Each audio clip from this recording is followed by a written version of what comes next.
Hello. Yep. You hear me?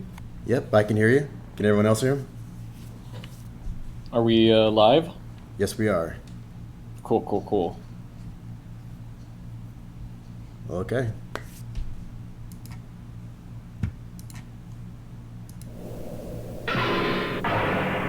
Is that noise coming from you? Yeah. Ah, okay, gotcha.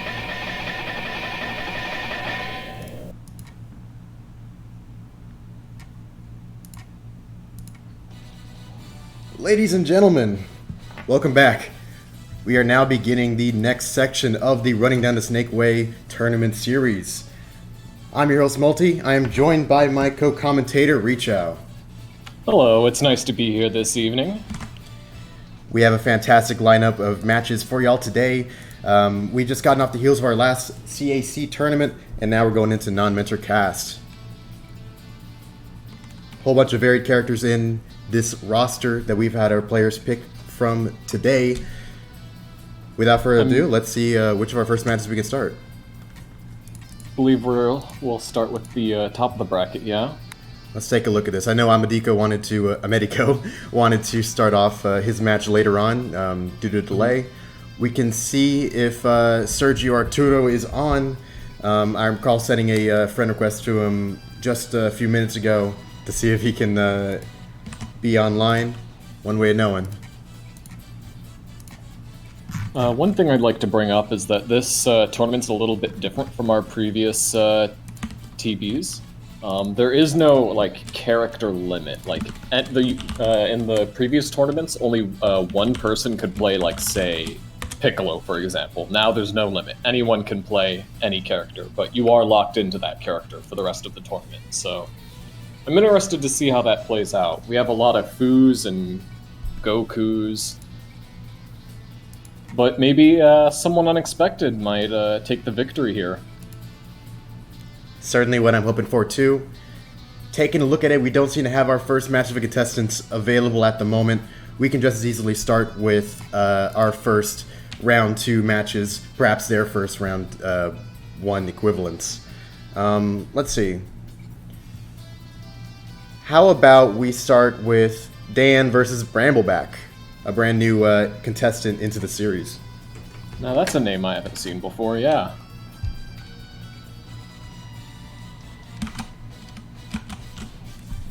I'm looking at the list here. It looks like he's playing Base Goku, which I believe also covers God Goku, yeah? Yep. All these tourneys, we have a nice little body double rule that allows you to play certain characters that are roughly equivalent in terms of gameplay and ability to a certain other character. So by picking Goku, he has access to Super Saiyan God Goku, not access to Super Saiyan Blue Goku. Yeah, he's banned this time around. Last time he wasn't, this time he is. And it's interesting to note this previous tournament as well. Definitely a tournament that raised everyone's stocks on Goku. I believe that was like a Goku Finals. In the last tournament, I believe it was Gogeta and Goku, wasn't it? Oh, you're right. Blue Gogeta and Blue Goku. I believe we had Felix on Blue Goku and Newt on Blue Gogeta. How could I forget such an iconic moment in TB history? Newt's first tournament win. At least Tenkaichi Budokai wise, right? Yeah, I believe so. But now we're getting into the here and now. We got Dan here, and he is on Few, if I recall correctly. Definitely a threatening character, especially if you don't have the matchup knowledge. We'll have to see what Brownback's bringing into this match against it. Alright, I'm interested to see what preset he's chosen, because usually Goku players tend to favor the no character 6 preset, but this one is different. He seems to be running the Frieza Saga set with times 20 Kaioken, Kaioken as an Awoken. Although it could be another one. But yeah, it's definitely an interesting choice to see. He has plenty of good resources on his own, though. Is there a problem? I'm willing to bet that Dan had a controller issue, perhaps, but it looks like he's back into it. Ooh, Meteor Strike. That must be one of the earlier presets then, yeah. Suddenly we have a bit of a low stamina situation. Oh, Brownback stamina broken. Well, we see a burst. He does not immediately go for the trigger on the remote Serious Bomb. I like that. He's probably going to do it now, yeah? No, he's keeping it on, not letting him transform, keeping that pressure up, knowing that he can toggle at any time. Meteor Strike, reset the combo, Dan vanishes out. Ah, I see. The remote Serious Bomb has turned off, and looks like Bramble got a quick break there. Dan was not expecting that, and that's going to be game 1 already. He tried to burst, but it wasn't enough to survive. Game 1 goes to Brambleback. That was definitely a surprise here. But the set continues. It ain't over till it's over. As these guys queue up for their second battle, let me just drop the link to the bracket for this year tournament into the chat so you guys can follow around at home.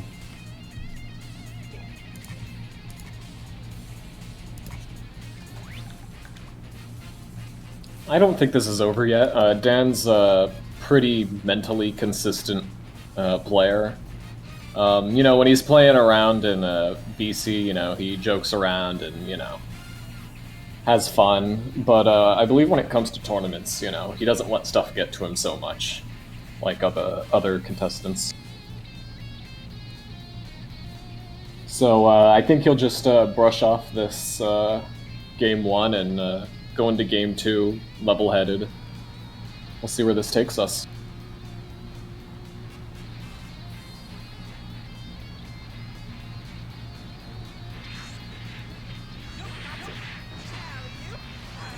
Dan starts off with a jumping attack, Bramble blocks, and Dan counters that with a grab. And that's the thing with Fu, he keeps you in block a lot.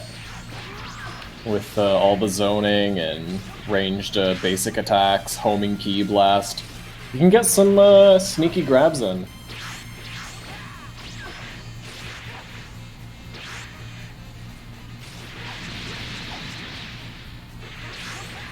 Seems both contestants are just trying to get their hits where they can. Dan's doing a good job of keeping his stamina high. Possibly going to run Bramble into an unvanishable or just great damage in its own right.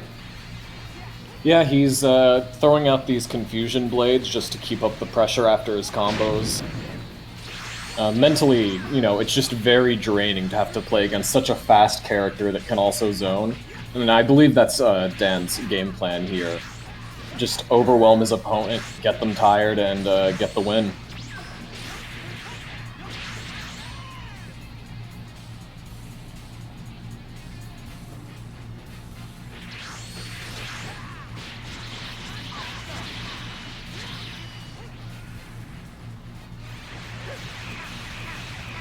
I like that use of charged Ki Wave to regenerate some stamina. This stamina lead's very big for Dan, but just like that, it's practically gone. He only has like about 1 bar over him now. Brownback going for the self break. Ooh. Limit burst. What's Dan gonna do? Another one, yeah? I feel like that could have been avoided, though. If I recall correctly, he had backflip on that preset. I saw him use it earlier. He could have, I don't know, thrown a few of those out after self-breaking. That was definitely a very winnable game for Brambleback. But just like that, our first set of tourney is at a tie, so we're about to go into the round-winning, match-winning finale here.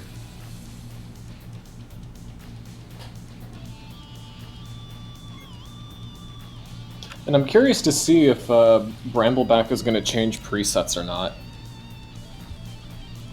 I can definitely see that he sees the value in having one of these presets be the one with backflip, you know, Yeah. be able to get out of certain opportunities like punching on block or perhaps being in a self-break situation. I guess it's just in his court to make the most out of that ability in order to get out of stuff like Remote Serious Bomb.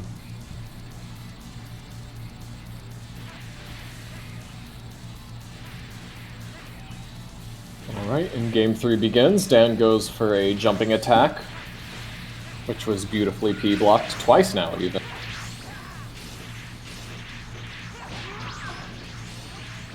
Oh, I'm looking at the wrong chat, might be.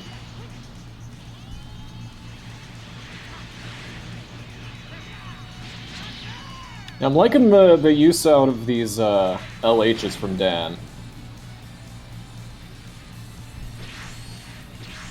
You know, especially in combination with Confusion Blade, you know, you're tempted to block, but that ranged light heavy, it can guard break if it's charged. Oh yeah, and that would be a huge threat against, you know, a character or against a person that you've conditioned to be, you know, blocking or even trying to go for P blocking on some of your assaults there. Yeah, and since this is normal cast only, it's not like anybody's going to have a technical type preset or anything. So if you get guard broken, that could be it.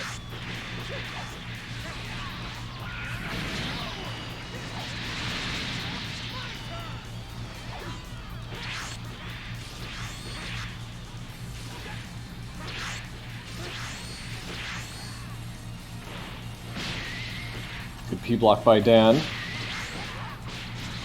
Oh, is Bramble gonna get out of this combo? Yep.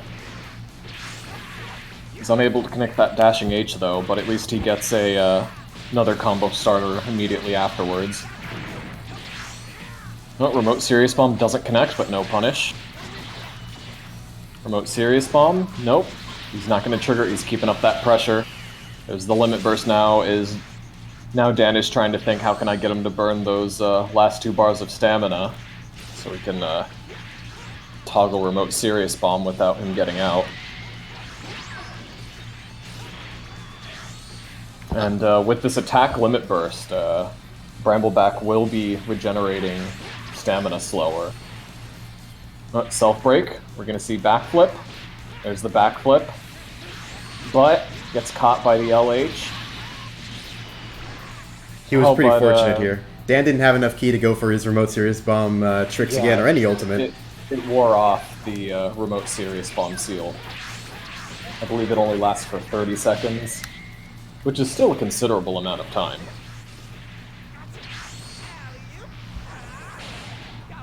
Oh, he is not going to be able to take another one of those grabs.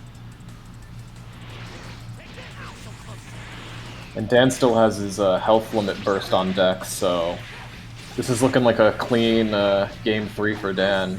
I think at this point it's just how does he want to finish it. I think he wants the grab. But his stamina's getting lower, he's realizing, look, I gotta finish this.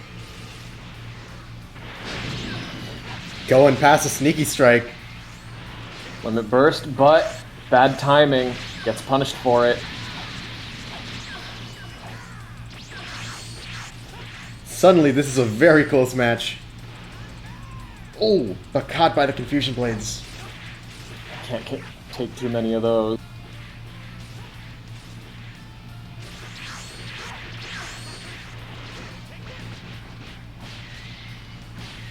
I really enjoyed that use of Mana Vanish, making use of that last bar of stamina he had. Yeah. But Dan takes game 3, throws out the Confusion Blade, which has a pretty decent startup. Sometimes you just get hit by the initial startup.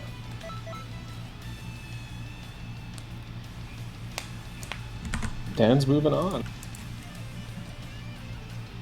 And unfortunately, with so many people joining this particular tournament, this is single elimination. I would say that in this match, Groundback gave a really nice performance. But I guess his tournament dreams end here. Right, this is single elimination. That's it for him.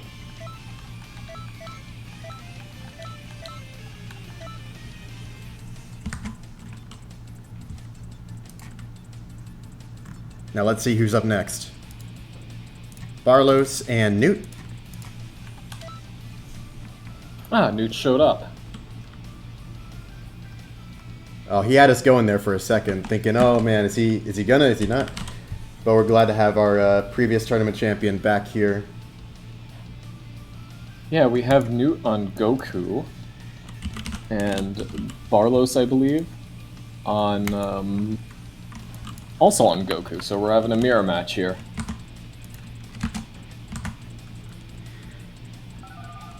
That's a fight I'm interested to lead. And funnily enough, we haven't seen too many Godfists, or any at all, in the previous match. I have a feeling we're going to see a lot more of those going into this one. Yeah. I remember when we were going over the tier list and whatnot, we were comparing multiple different presets of Goku to see which one was the best. And out of all of them, funnily enough, it turned out to be, I guess everyone highly regarded the Boo Saga one. The torn shirt, access to Godfist, a health burst, and just many good supers at his disposal. Yeah, with Super Godfist over 26k health, HP limit burst. He's definitely one of the stronger characters that we have in this tournament. And now we're going to see them go head-to-head. Right now, if they'd so please.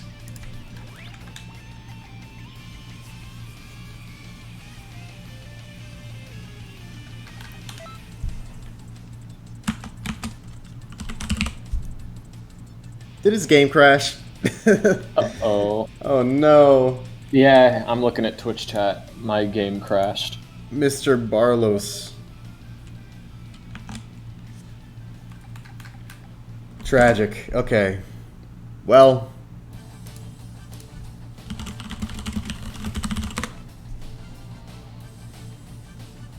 I believe we'll wait for him to rejoin then. Fair enough.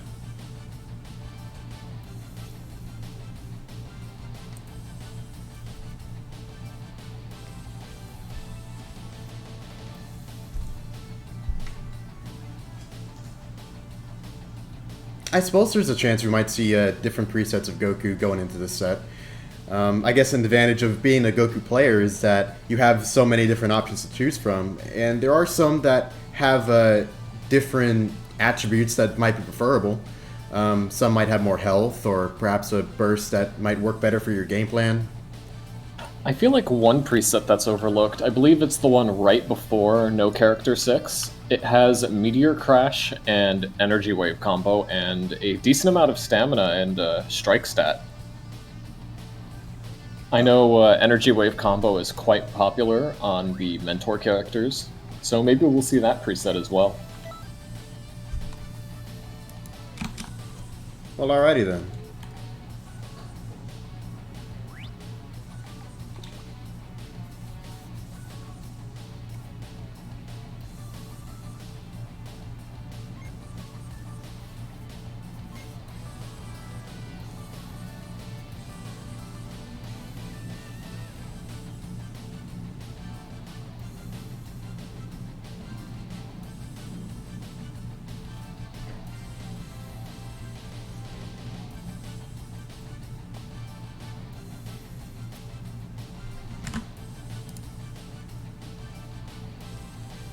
Now, I think since Newt, our previous winner, is going up against a less experienced player, we might see some more for fun presets from Newt.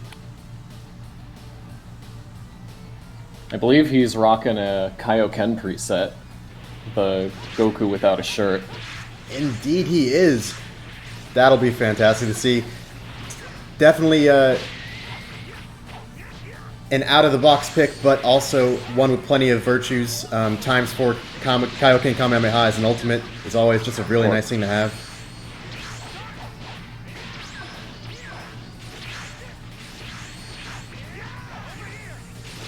Right now, though, stamina is about even.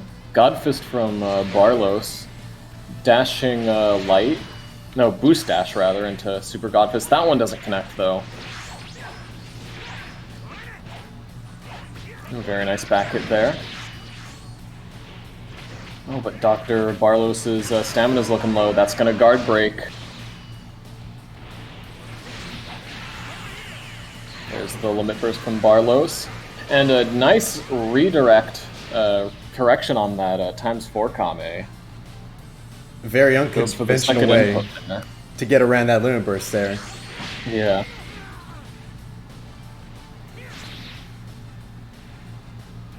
Alright, Newt's content staying on the ground a little bit to regen some stamina, but now he's going in. He's going in. He's confident as a player, you know, to just go in. Another grab. I don't think he can take another one of those. Yeah. He's doing great Dash going ahead. for these turnaround grabs. A pretty quick Yeah. tech in order to take advantage of someone who isn't quite out of range or isn't doing something that can not be punished by a grab in that situation.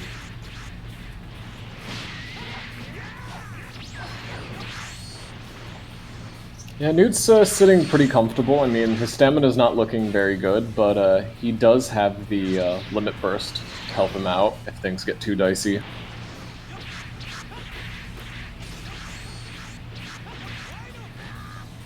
Another grab from Barlos. These burst dash Godfists are just not working out for him on this map, or at least close to this wall. I think what happened there was Newt was really quick on that evasive, and quick on this win too. The first point of the set goes to the Salamander Man.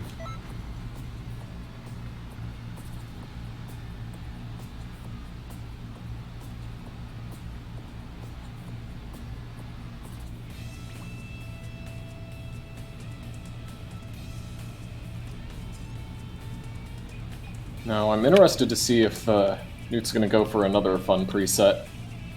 Maybe we'll see a Halo preset even.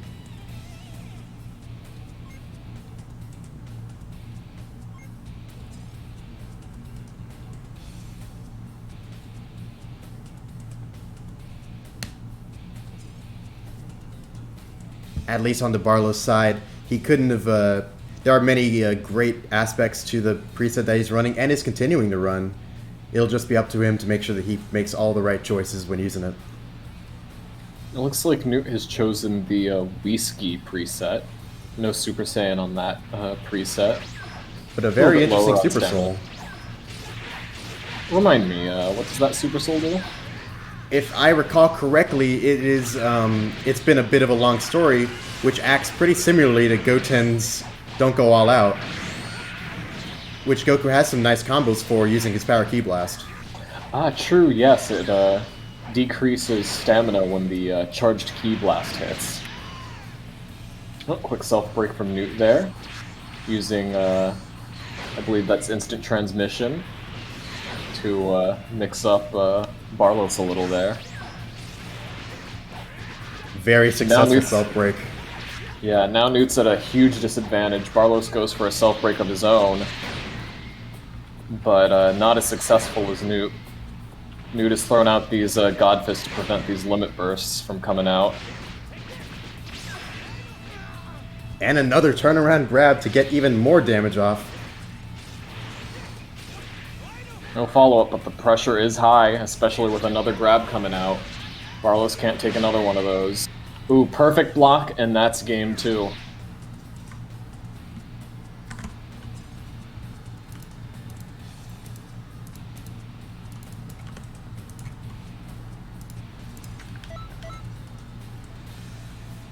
Well done, Newt. Winning in a very stylish fashion.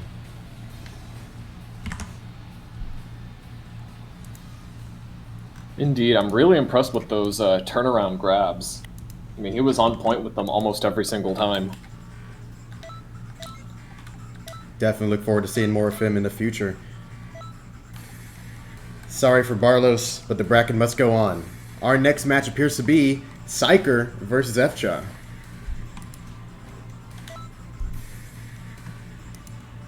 Now, this is going to be an interesting matchup. I believe we have Omen Goku, who was added recently for FCHA, and Psyche is running Fu, if I'm not mistaken. Actually, I think FCHA switched over to Super Saiyan 4 Goku, right? Did he? Yes. It looks like the only Omen Q left in this roster is in fact me. Oh, good luck to you. But I can definitely see why FCHA wanted to make the switch. Definitely very fast normals, massive damage, really nice dashing H damage off of Time Sync Kamehameha. And also some cheeky limit burst punishing with spread shot retreat as well. Yes, that is going to be very good for FCHA. However, running a 3-bar evasive against Fu is pretty dangerous. Fu can really exploit those characters with both of his alts being very good off knockaway. Although on Psyker himself, it appears he's running base Gogeta. Oh, wait, he's not running Fu? No, sir. Oh, my mistake. The Fu privileges, not privileged, everyone can do it, but so far our Fu players are Dandadango and Revi. I thought there were more. All right. Well, then this will be much more interesting. Both of them have 3-bar evades, strong combos. Very frightening cast potential, at least in my mind. Yeah, one of them has Warp Kame, Meteor Explosion on base Gogeta, and I believe Super Saiyan 4 Goku has Dragon Fist as well. A lot of high damage here.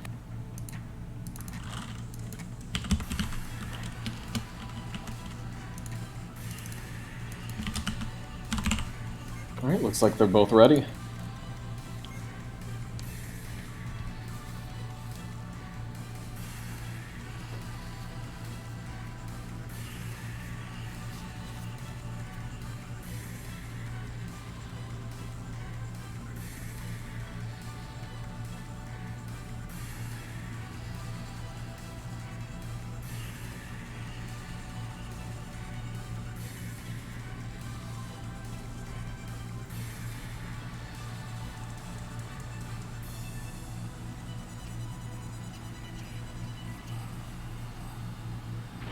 Alright, looks like our next set begins. Both players feeling each other out. Secure with the first combo start. FCHA vanishes out. Base Gogeta's been in the game for who knows how long at this point, but it still feels just like yesterday we had his emergency mentor tournament, where he just laid waste upon everyone else with how nicely he could combo into his Super Saiyan form and the massive damage boost he'd get as a result.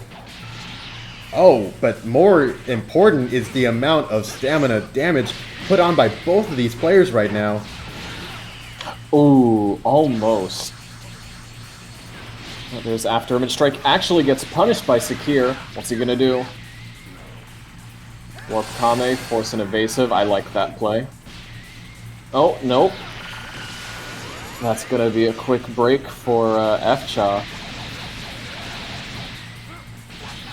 Dragon Fist. And that's an under a minute win. Even despite the less than optimal beginning to that break combo, the complete just annihilation in terms of damage output that Super Saiyan 4 Goku could put out really helped him out in that situation. Yeah, that's what we were talking about earlier. With that times 10 Kamehameha.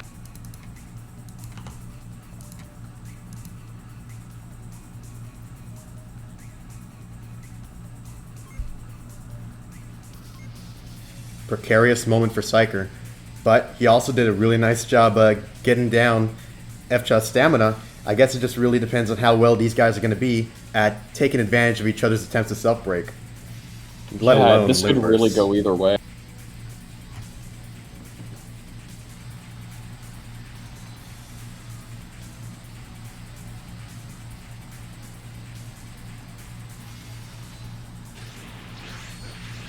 Our game 2 begins. They're feeling each other out. One distinct advantage I can see Psyker having is the fact that his Super Soul gives him such increased key generation. Plenty of options he has at his disposal. Plenty of damage he can get as a result. Yeah, FCHA's already down to his last 2 bars. Oh, self-break. Oh, Secure is not able to catch it. Oh, but he does with that reverse burst dash. Warp Kame catches the limit burst. Very nice. FCHA anticipated him to finish the combo. Psyker knows that. completely swap situation here. And another warp Kame, too. Oh, this is not looking good for Etcha. And a perfect block on the reverse burst dash. Sakura is popping off. And a clash doing even worse for Epcha's health. All Sakura really needs is like one more straight hit. He just has to take very big precautions to not blow this lead. Oh, he was totally expecting that limit burst.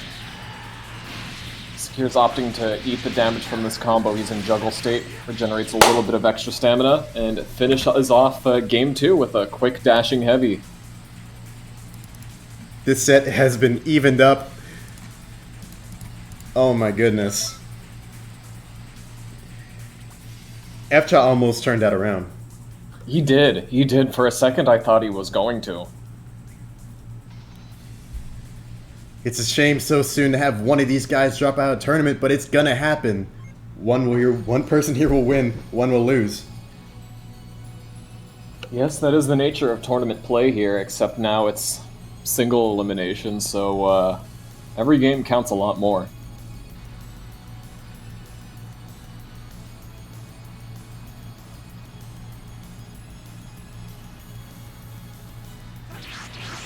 Game 3 begins. Oh, nice P block from Efcha there. Starts a combo. Secure evasives, putting Efcha in a really nice spot. Back-to-back P blocks. Oh gosh. Efcha hasn't even been touched yet. His stamina tells a different story. Could be seeing a very huge break damage or limit burst situation coming in at any point now.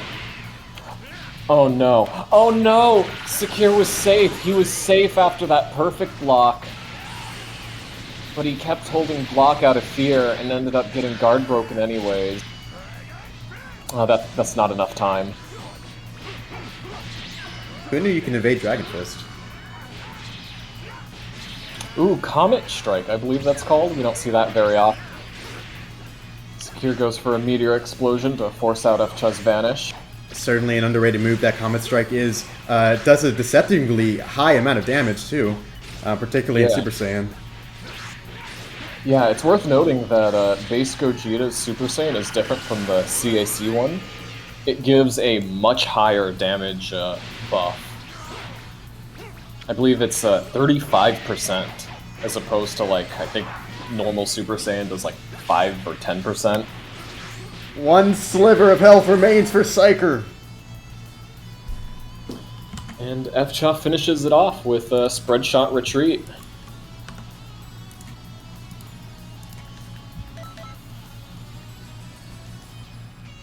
A tragic end to Psyker's tournament run, but a fantastic set nonetheless. Absolutely. It's always a meme, that's... but these guys Sorry, really just have explosive matches anytime they go together in bracket. That's Absolutely. without a doubt. This is definitely going to be a match that I'm going to go back and watch again. Let's peep the next one. JJK and Revy, it looks like.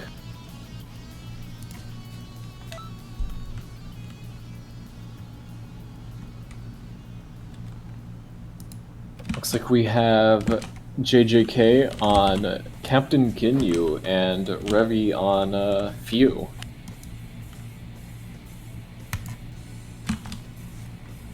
Now, we have a slightly modified Ginyu clause this time around.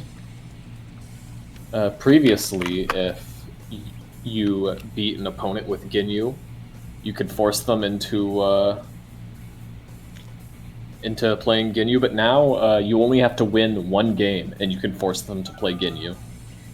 And you take their character. Which is much more scary now, especially with single elimination.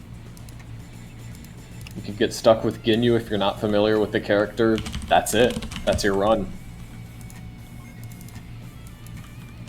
And I can tell you now that JJK is very eager to be showing off that clause. He's shown time and time again during practice for this tournament how well he's able to combo into his body changes through heavy breaks mainly. Yeah, if I remember correctly, he goes for the heavy, light, and then he goes for the teleport on the heavy, but cancels it with a heavy break.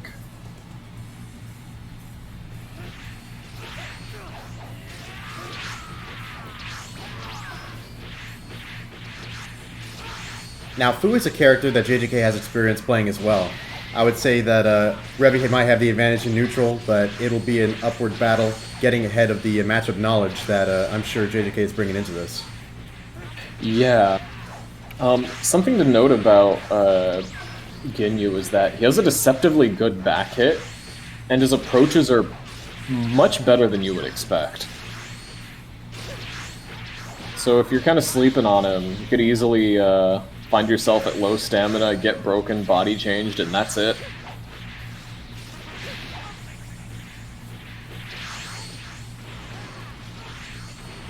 I think JJ wanted to self-break there, but realized it wasn't in the cards for him. He's decided to just hold on to that last bar and try and push on.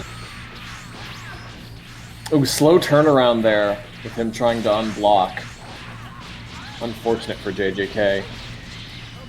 Definitely something you have to watch out for playing against Fu, a character who moves around you so often. Yeah, it's so easily to get crossed up and then do a misinput. JJK using Super Guard to regenerate his stamina safely. Funnily enough, these are also both characters that are strong in the zoning department, but we haven't seen too much of that aspect from JJK. No bombs, not too many milky cannons either. But if you wanted to, you could definitely go that route. Yeah, I feel like Milky Cannon could help him out in this matchup a little bit. It could block out some of those Confusion Blade pellets. Limit Burst. Good step cancel there from the Demon Lord.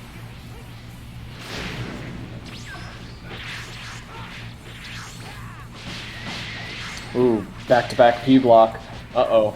Revy's stamina's looking a little low. That's a heavy break. Limit Burst gets perfect blocked, and that's going to be a heavy break reset.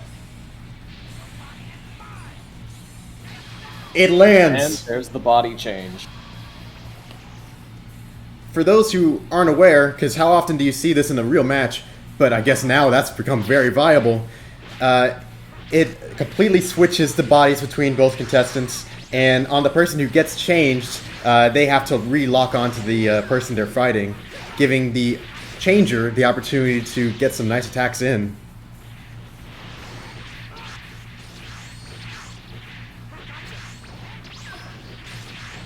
Demon's Lord's stamina's looking real low. Yeah, he's just getting looped, heavy break. And now JJ can just do whatever he wants. That's game one. Oh, but what if? Nah.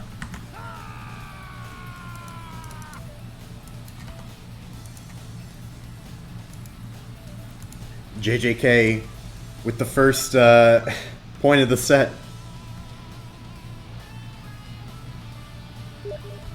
I imagine that he's going to invoke the Ginyu clause now and play the rest of the tournament as Fu. I believe so.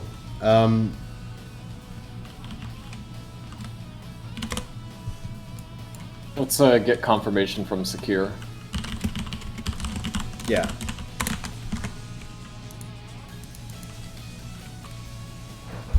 Oh, okay. So he's still Ginyu for this match, but onwards he can switch to Fu. Uh-huh, alright.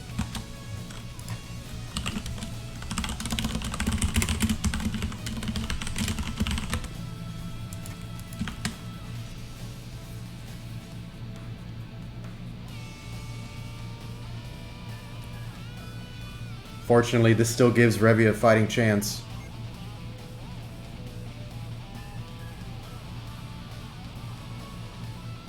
Yeah, having to play Ginyu after, you know, signing up with Fu. Probably didn't practice to play as Ginyu, so it would have been real difficult. Ooh, it looks like we have the Ginyu Goku preset from JJK. All the nice Ginyu supers in a very nice Goku package. Yeah, Milky Cannon. I believe there's Backflip, if I'm not mistaken. Consecutive Energy Blast. And a decent set of resources to boot. Yeah. All while still being Goku. You have that funny dashing light with extra iframes. Which works particularly well against zoners like Fu. Yeah.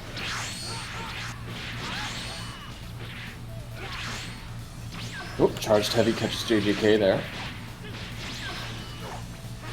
JJK's stamina's looking real low, but maybe that's what he wants. He wants to body change into with low stamina, but now his stamina's looking real low with that stamina break. But not too much of a high damage punish here from Demon Lord. I guess he wasn't expecting that combo to drop. Fair enough from Revi, seeming to go for more uses of Fu's very potent grab. Oh my gosh, a fast break here. I guess an opportunity to indeed force that limit burst from JJK. Yeah. But a Goku on attack burst with Milky Cannon is not something you want to see. Yeah, that's gonna do a lot of damage. Demon Lord's down to his last bit of health, last bit of stamina. I don't think this grab really works in favor of Revi here, since JJK still regenerates stamina while getting grabbed. Oh, there's the limit burst. JJK knew that was coming, and that's gonna be game 2.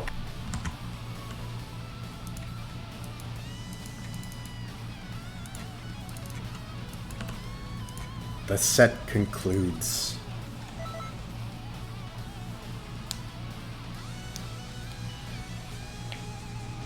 Very good play from JJK there. To hold that block immediately after vanishing in his combo. And he did exactly what he wanted to do. Yeah, he limit bursted.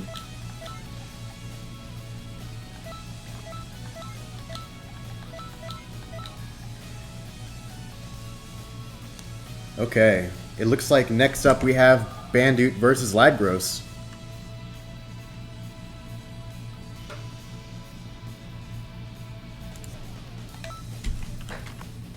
Let's get him in.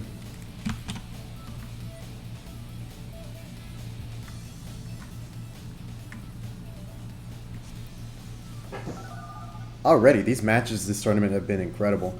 I guess a part of that is the increased stakes, but very explosive damage being thrown around, nice movement, and very nice punish techs as well.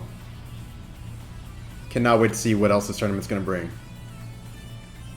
Yeah, now we have Bandute and Ladgros. We have Bandute on Jiren, and let's see, Ladgros on base Goku.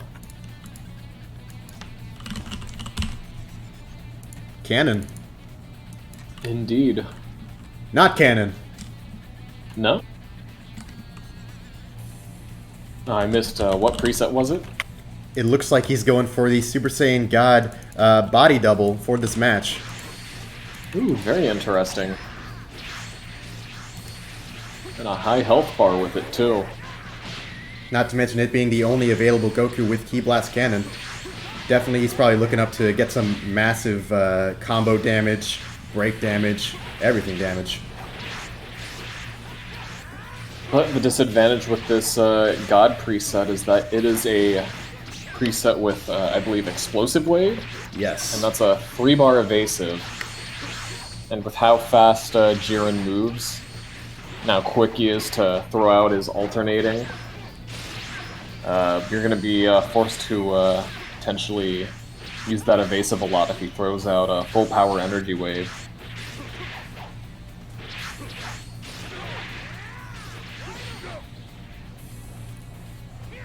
Can you do anything off of that grab? Unfortunately not. We're on the wrong map, I just noticed. Indeed we are. I guess we'll have to see until after this match what can be done about it. Yeah.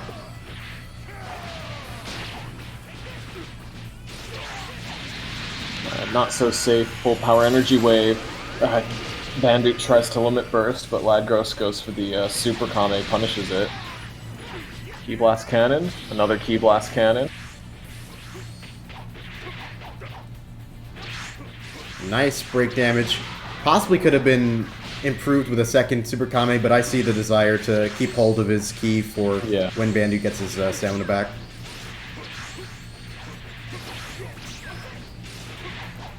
All of a sudden, tables are very much switched in Ladgros' favor.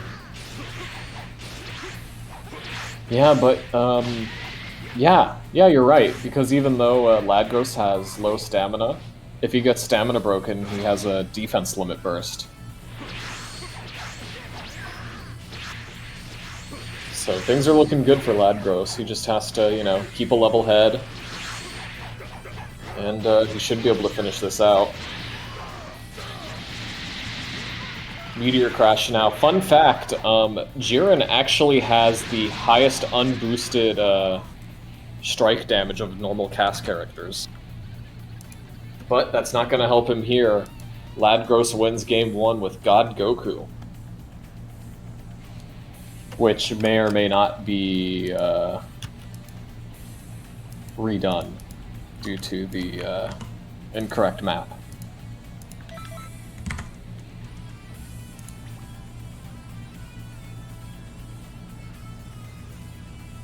The match will be counted. Yes, just as a reminder to all the contestants, this is the Tenkaichi Budokai, so like it or hate it, we're going to be running the World Tournament map exclusively for this tournament.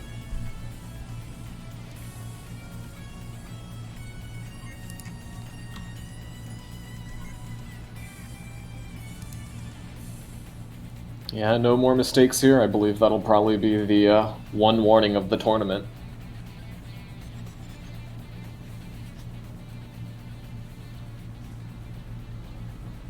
Switching off to the Buu Saga Goku, regular Goku preset.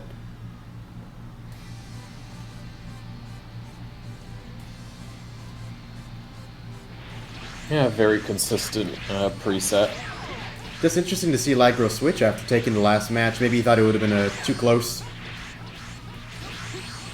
Yeah, maybe he wants to, you know, mix things up, keep Bandit on his toes, but right now it's looking pretty good for Bandit in this game too. Ladgros' stamina is already quite low. Bandit starts another combo, goes into the alternating. Ladgros vanishes out, but a good grab after the vanish from Bandit. Not letting him get out for free. It's out a raw Super God Fist, I like that. I think Ladgros doing whatever he can to at least whittle down Bandit's health, knowing that he's going to have a pretty difficult time trying to win the stamina war in this state. Yeah.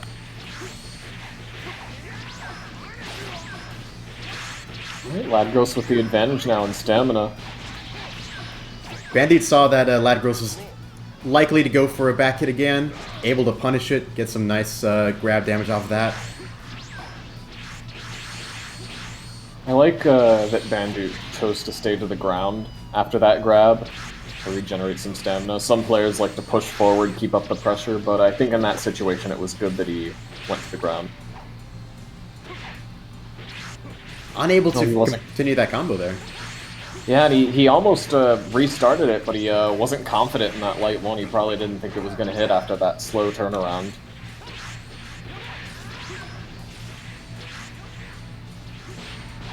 Oh, it's neck and neck here. Oh, he wasn't confident in that dashing light approach. Break. Oh, almost Ladgros was very knew when nice. the first was coming, but wasn't enough to avoid it. But he is still able to punish afterwards, get a quick Super Kame in. Goes for a cheeky instant transmission. I like that. Is that a grab check? Oh, but now it's looking scary for Ladgros. His stamina's low. Very thankful, I'm sure he is, to have that health burst get his stamina back just in time. But I don't know if he's going to be able to go for that again. Yeah, Ladgros doesn't follow up that Super God Fist. He goes to the ground, gets a little bit of stamina. keeping him in this game. Oh man. Now it's just about even. Are you gonna see a break? No break. A breakless full power energy wave. Mm-hmm. Very smart not to try and self break there. With instant transmission, he had options. He probably might have been able to do it, but Bandu will made the right. catch him out of that.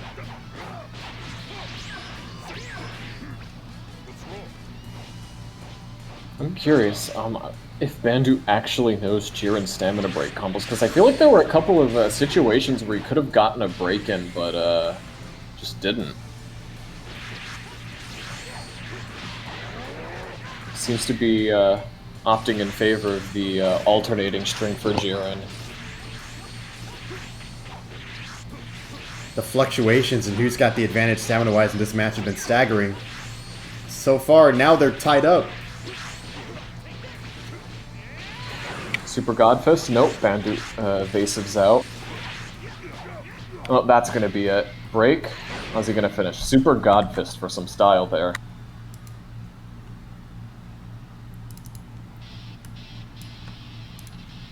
Very close matches, but Ladgros takes a set.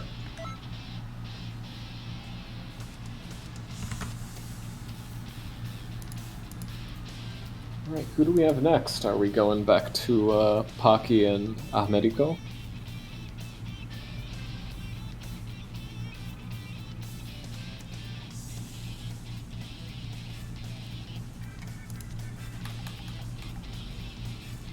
No, we're actually going into me versus E-Wolf. Ooh, good luck, good luck. Thank you. Z-Wolf, a fantastic player, of course. I believe he's running... who's he running again? Let me check for you. People of Kanton City, have you been to the hero? He's running base Goku. I see. There you can enjoy So, good luck. It'll definitely be a very punchy fight. Indeed. You've got all kinds of hero figures at your disposal, and you can use and combine them in any way you see fit. The number of combinations.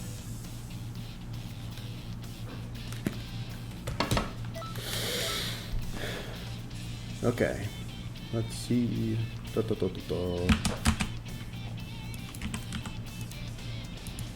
Are you going mic on or mic off for your set?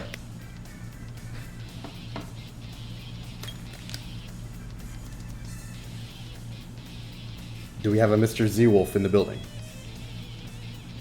I saw him in the Discord.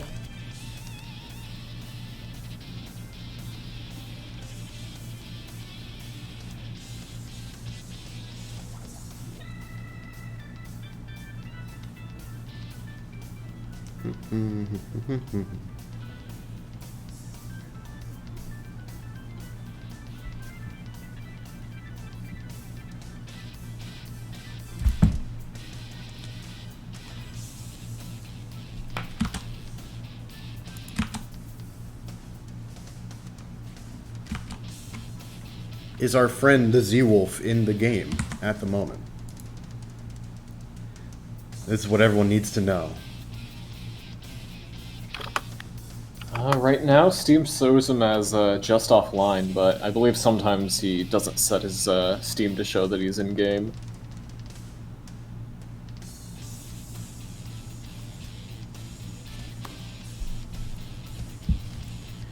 Going into this match, and definitely going into this tournament, I was well aware that I would be having to fight some Gokus.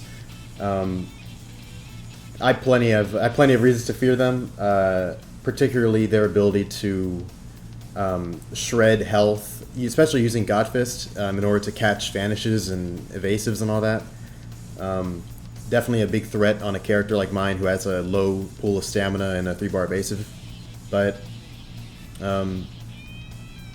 I would say we have pretty comparable neutrals except for that. Strong dashing lights, strong back hits. Yeah, the neutral of both characters is pretty good. However, you do have a counter at your disposal. In addition, Omen Goku is relatively new character, so maybe not everyone is quite as experienced with the matchup, whereas everyone knows how to play against Goku. For sure, for sure. I will say, definitely a bit of a challenge to use the counter in some situations. Usually, in a given match that's very close, both contestants, if they feel like their normals are going to be not safe, you know, they go for a key stun. So I guess outside of situations where people with back hit, which is very easy to counter, I'm looking for situations where I can block or P-block their key stun, because after a key stun, they usually go in to start punching. Yeah. But it's also really tough to remember, okay, I've made that situation, I did the use case, now use the counter, instead of, you know, just doing the safe thing and trying to get away.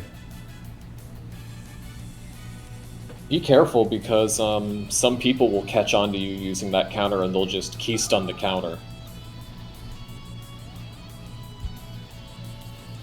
I believe Z-Wolf said he's starting up his game now. Huh. Alright. Both players are finally in.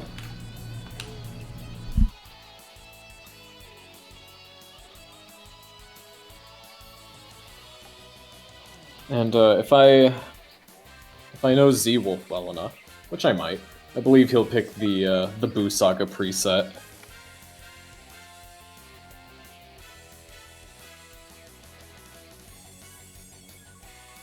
No, he's going for a shirtless preset, one of the Kaioken presets. Very interesting.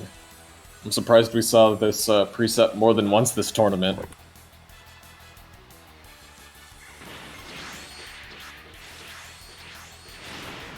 Alright, both players feeling each other out. Ooh, and we got a counter from Multi on Z-Wolf. Decent bit of damage there. Another combo start from Multi there. Z-Wolf immediately vanishes out. Vanishes the Super God Fist, very good. Multi tried to Ki Blast cancel out of his combo, but Z-Wolf caught him. Another counter. But looks like we have some lag shenanigans going on.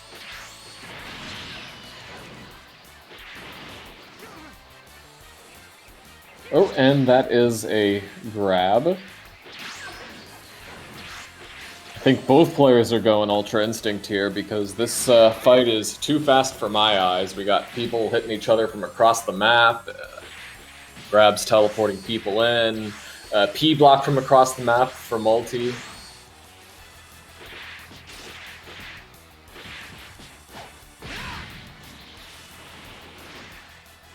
See Wolf's stamina looking low. Alright, looks like the lag has returned to normal. Multi goes for a limit burst read there, but Z-Wolf delays it a little bit. Z-Wolf gets his stamina back.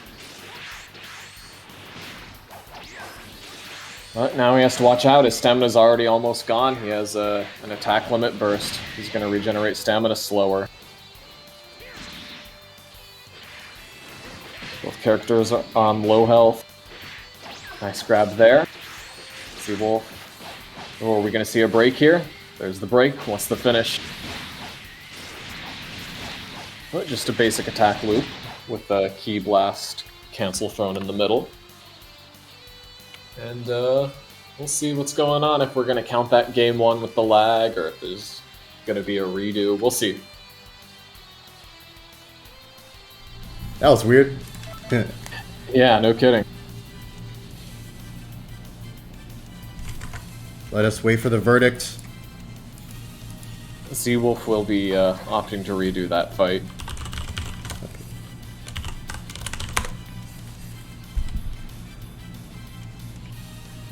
More opportunities to fight is what I want out of this tournament. So why not redo?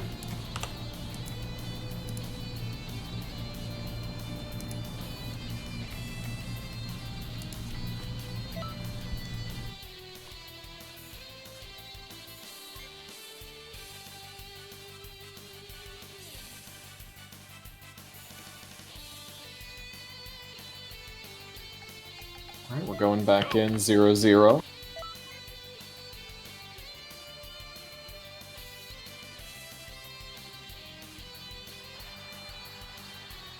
Oh, and I believe that's a preset swap for Z-Wolf. He's going back to, or decided to switch off of the topless preset, goes for the Buu Saga preset. And honestly, I think that's what he should have opted for in the first place.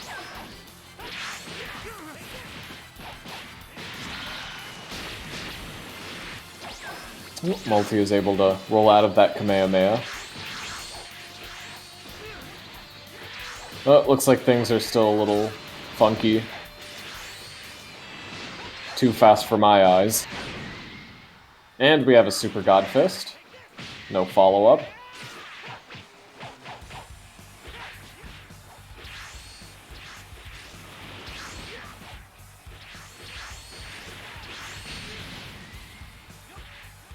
Yeah, things sure are happening this fight.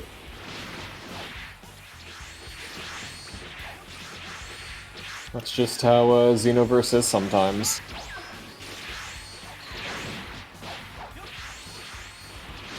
Multi's doing his best to try and get some damage in, but all his hits are not connecting.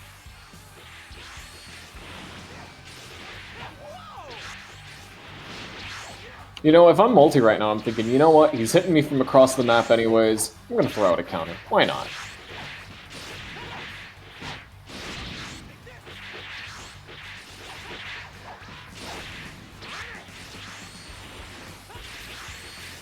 Well, it looks like things have stabilized a little, maybe? No, maybe not.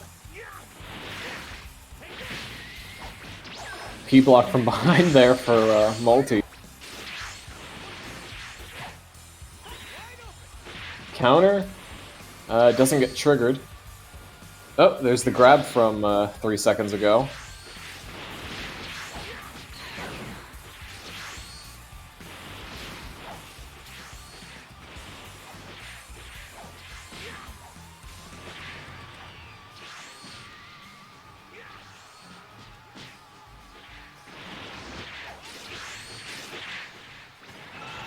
Limit burst from Multi there, trying to save himself, but gets God-fisted.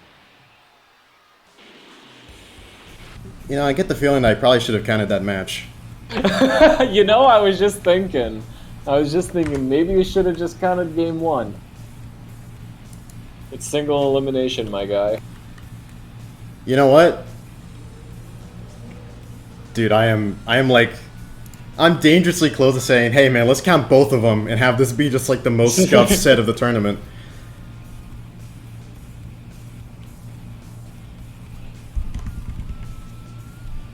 Sager told me not to freaking troll myself, but I mean, I'm there, man. We're here for a good time, not a long time. You know what I'm saying, Vos?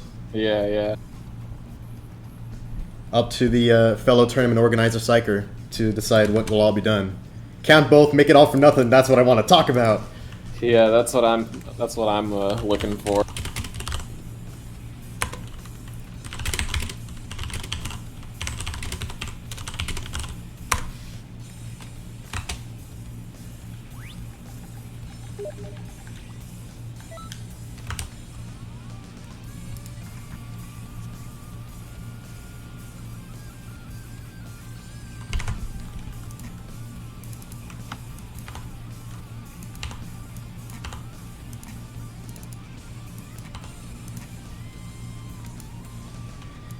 Indeed, folks, we are counting both of these scuffed matches, and this will be what decides whether I continue in the tournament or if I'm eliminated in disgrace. Let's get into it. Alrighty.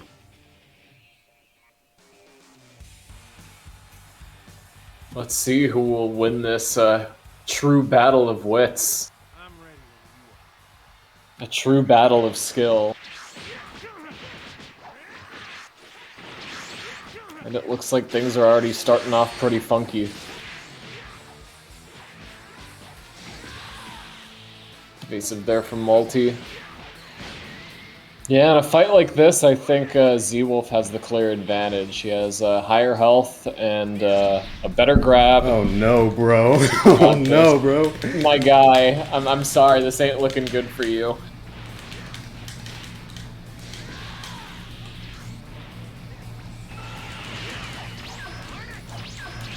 Oh, there's that counter. But oh wait, there's the damage. Took a second there.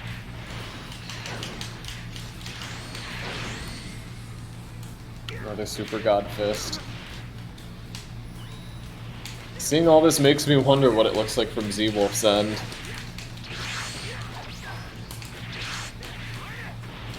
He's clacking around, doing the best he can. Tries to go for another counter, doesn't work. Oh, stamina's getting low. Oh, it got broken from his auto dodge.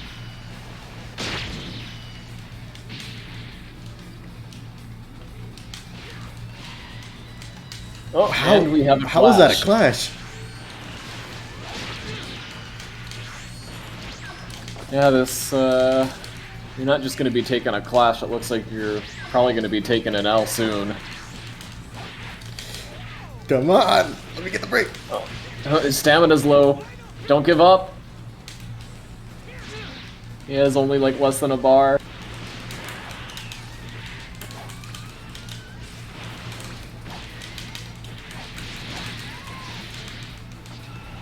Oop, denied the limit burst? Ah. No. Good effort.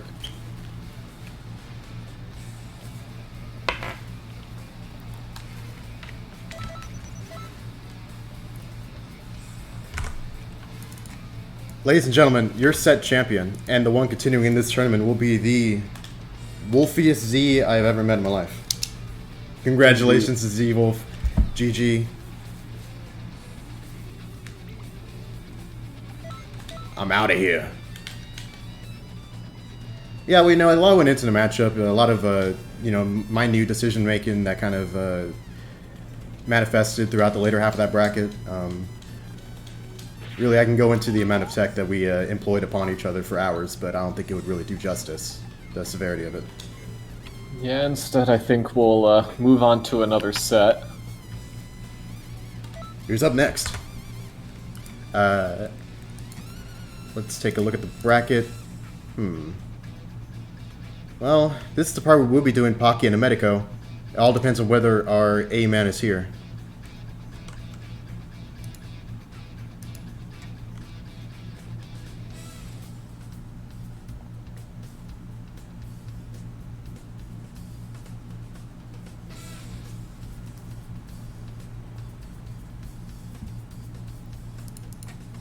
Felix and Pocky. It looks like Pocky being available, so he gets the bye against Medico. It's a shame, man. It's been so long since we've gotten to see Medico play. Yeah. Last time he played a lot. I also used to play a lot. I always fought him round one. Just some nice stuff to see. Yeah, would have been nice to see him for sure. Now, I know when it comes to Pocky, he kind of cycled through a few characters before landing on the one he decided for this tournament. He was kind of looking the Ginyu, particularly the... Oh no, he was going for... I think his first idea was Trunks, but like only the Ginyu preset of Trunks. Which I thought, man, that's kind of genius. That's funny. But it looks like what he's landed on is... Final Form Frieza. Unique among the roster here today. Okay. Let's hash this out. Okay. Oh. Well, alright. Didn't have to do anything. I wonder if that's why he's called Original Pocky. There can only be one. When was the last time we've seen a Final Form Frieza? I want to say it might have been during the underused character tournament. Perhaps. Really, his main claim to fame appears to be decent strings, but particularly Death Beam, and I believe also Death Wave.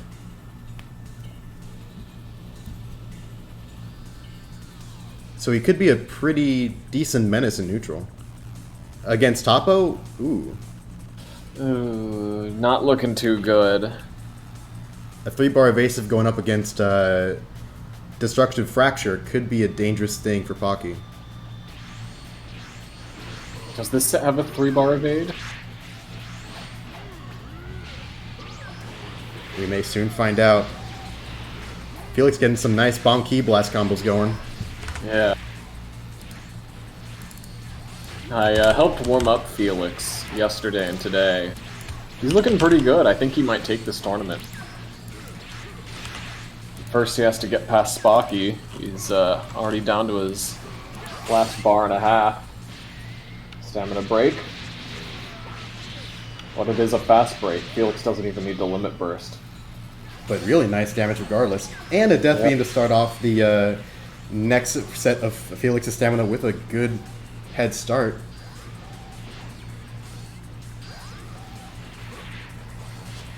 Yeah, the one tool that Frieza has to help deal with Toppo is Death Beam. Very good combo starter. Death Slash as well does a lot of damage, especially against Toppo with his Super Soul that makes him take 10% more damage.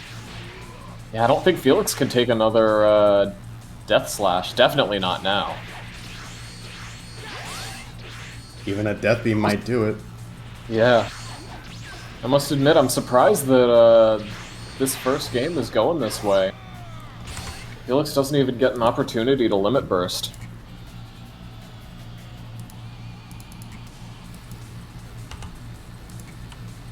Hockey with the first point of the set. Indeed.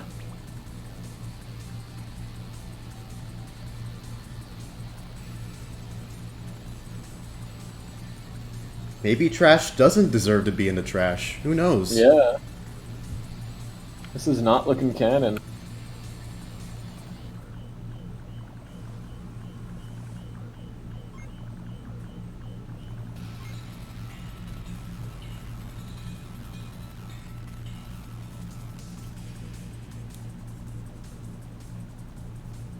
Do you think we might see adjustments from Felix in this particular match? Maybe trying to get in closer, or We'll see. I think he'll try and play around that death beam a bit more. I think he was kind of shocked by it. He wasn't really expecting it. I mean, it's Frieza's skill, but he probably wasn't prepped to play against anyone playing this character. Indeed, So he will have to adjust. seems to be really nicely equipped to deal with Taco in particular. Taco. Well, obviously, he doesn't have to worry about his keystones not doing too much of anything, considering he has Death Beam to fall back on, and in terms of damage, if he needs to get something done quickly, he has plenty of his death variety of supers available to him. Yeah, if I'm Felix right now, I think the main thing I'm watching out for is Death Slash. I mean, it's just immediate damage, does so much, so quickly. But now, Spocky's the one that has to worry. We got a heavy break. Key charge, let's go. We got a evasive there from Spocky, which, I mean, okay, he's not broken anymore, but he's already down to a super low stamina. Destructive Fracture there, gonna do a lot of damage for Felix. Keeps up the pressure too.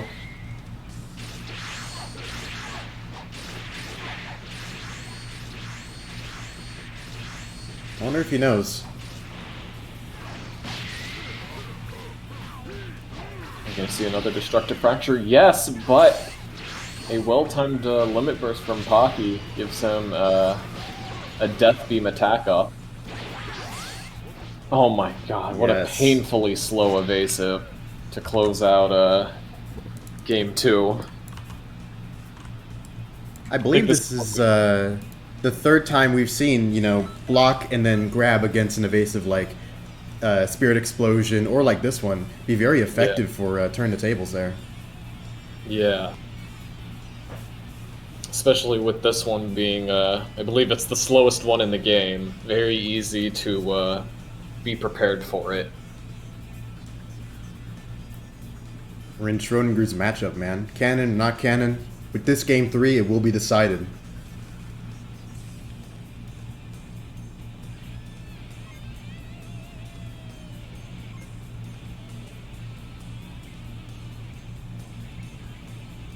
Both of these characters have very slight, but at least some options when it comes to choosing between their presets.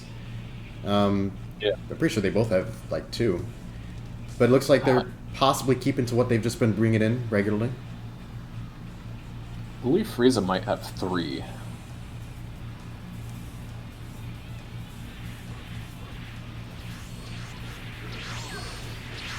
Alright, Felix with the first combo start, Spocky with the second. He's doing a pretty good job just being aware, waiting for those death beams to come in. Yeah, Felix is much more ready now. Spocky's already down to his last, like, bar and a half. Bomb Ki Blast. Sails but right it missed over him. him. Too small. Manlet Privilege. Oh, and a different preset for Frieza, I just realized. Oh yeah, he has his whole tail intact. Oh, with Death Wave, we might see grab into Death Wave.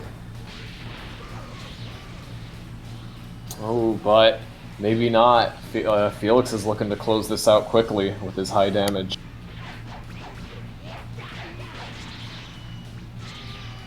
Alright, what's the follow-up? Oh, a little Attempts. slow on that charged Ki Blast. Could have been a really nice way to just start that combo right back up. Yeah. Death Wave? Death There's Wave! the Death Wave. Big damage, especially against Topo Super Soul, which, if you remember, does gives you a defense penalty. And that's game 3. Felix closes it out. Felix is moving on. Well done to both contestants. I would say that Final Form Frieza was definitely a surprise pick, but I guess making use out of some of those techniques that he has access to really made him dangerous against Toppo in particular. It's a Yeah. shame that he didn't get to bring out more of those death waves earlier in the set. Yeah, grab into Death Wave is a pretty big asset on Frieza. I think that means we've officially gotten into quarterfinals. Yes, we have. We are in top 8.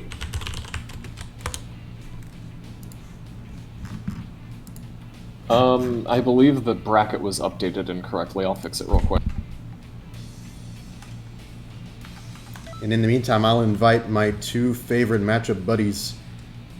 Put them next to each other in the bracket all the time. Dango and Z-Wolf.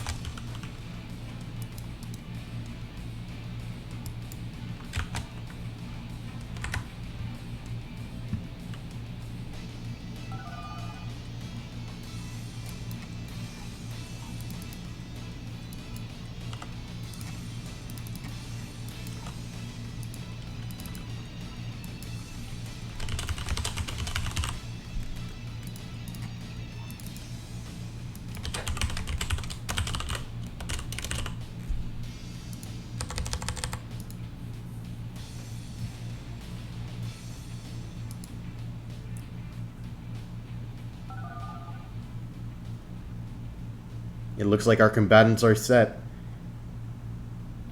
Yep. We got Dan on Few, Z-Wolf on Goku.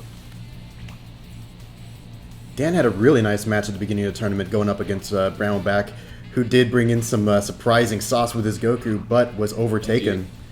This will be probably the first opportunity for Z-Wolf to really show his stuff with Goku. Yeah, this set's going to be much closer, I believe.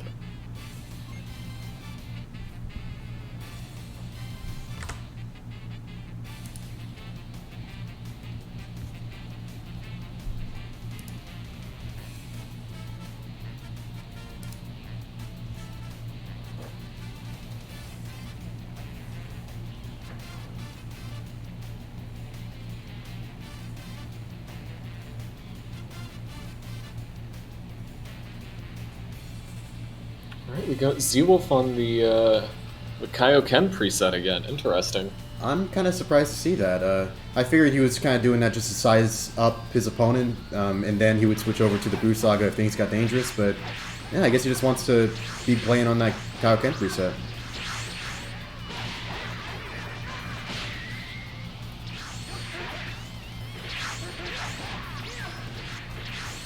Z-Wolf's already down to his last 2 bars of stamina.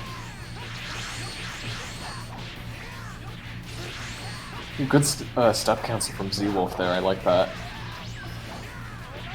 Solar Flare! You'll love to see it. The stamina's evened up now. Ooh, ×4 Kame, that's a lot of damage.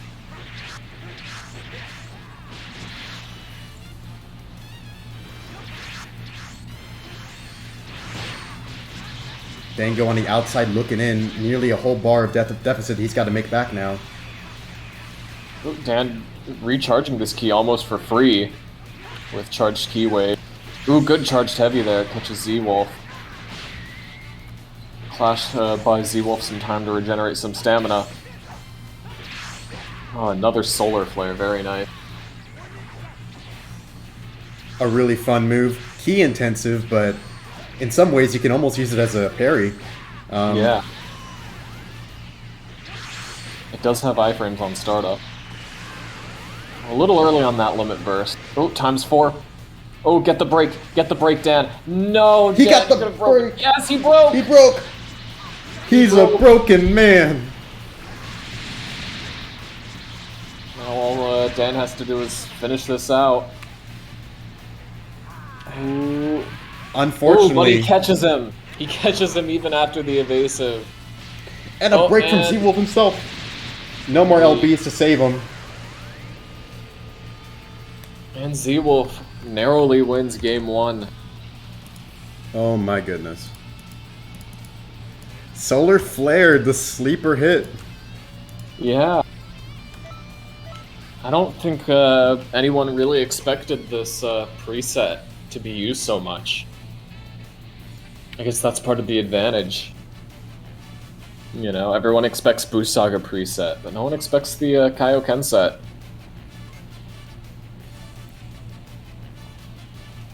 You could also say that there's a small element of wanting to make sure you know or recognize the correct shirtless Goku. Yeah. I believe his Namek Saga Super Saiyan with the God Fist looks very similar. Different boots, more torn up pants. But, I mean, you gotta really know what you're going up against, it looks like, when it comes to these Goku presets. Yeah. Play where it lies, Z-Wolf says. He goes back onto that preset. I doubt we'll see any actual Kaioken, particularly with his self-damaging Super Soul that this preset has. But who needs it? Yeah, you're still Goku. We're all still Goku. There's a little bit of Goku inside of all of us. The nice Kaioken Assault, one input in order to at least get some little damage off along with your combo extension. Ooh, that was a big solar flare. Ooh, good P block from Z-Wolf. That might be game winning, honestly. Dan's gonna have to work a lot harder to try and narrow this gap. Also nice that he has super front roll or super front jump as an evasive, Yeah. less punishable than Spirit Explosion. I feel like that really helps out in this matchup versus Fu, because you might be tempted to evasive out of his alternating because that's the only way to get out of it, but he can very easily just step cancel, perfect block, and your 2-bar evasive turns into a 3-bar evasive.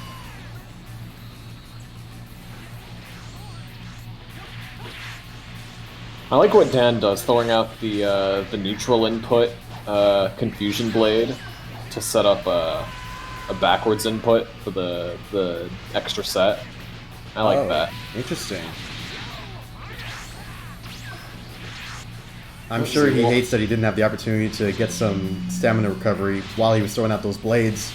Oh my goodness, is this? Wow! I don't think anyone's ever used the full input of the skill in tournament before. Kaioken Assault wins the set.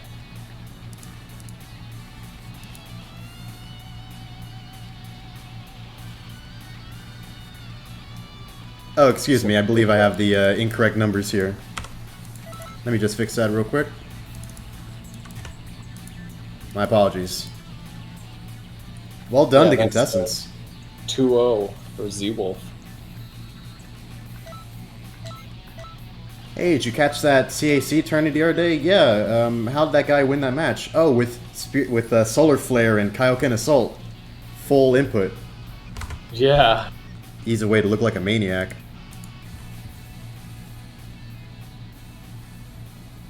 Yeah, not something I expected from this cast tournament for sure. Maybe on like a mentor set, but not normal cast.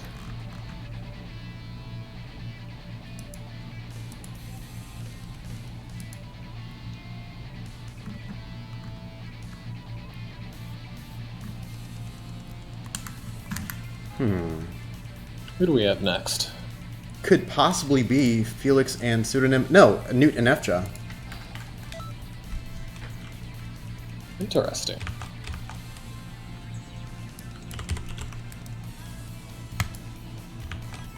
We got Newt on base Goku and FJA on Super Saiyan 4 Goku.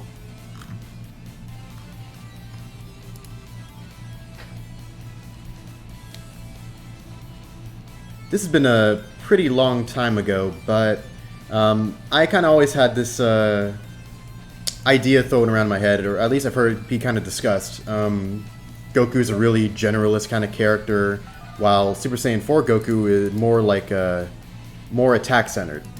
Would you kind of agree with that idea?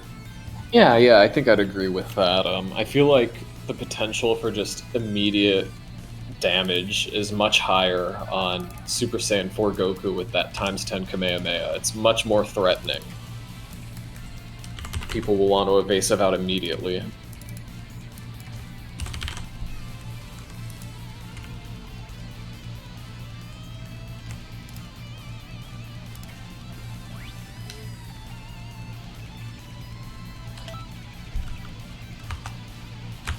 This is certainly a matchup I've been looking forward to. Getting to see both of these guys, I believe, at some point before the tournament, practicing, fighting. Very nice to watch. Who do you think's favored to win? Ooh, well, I would say that that's a good question. I would suppose that, you know, in a very long game, Newt might have an advantage with his health burst, depending on how well he's able to kind of stay on the back foot, get the most out of that. But when it comes to a faster paced match with, you know, limit burst punishing being a much more important factor, I definitely see FJA, you know, just like sweeping through. For sure. Going for blow. How about you? I feel like Newt is the better player. Just like he's much more well-rounded. However, he has a big downside in that he tilts kind of easily, and I've seen that get to him sometimes. And with FJA being from Brazil, maybe the connection won't be so good. That might upset him. And plus, FJA is a very fast player. He's very technical. That might overwhelm Newt. So it could go either way.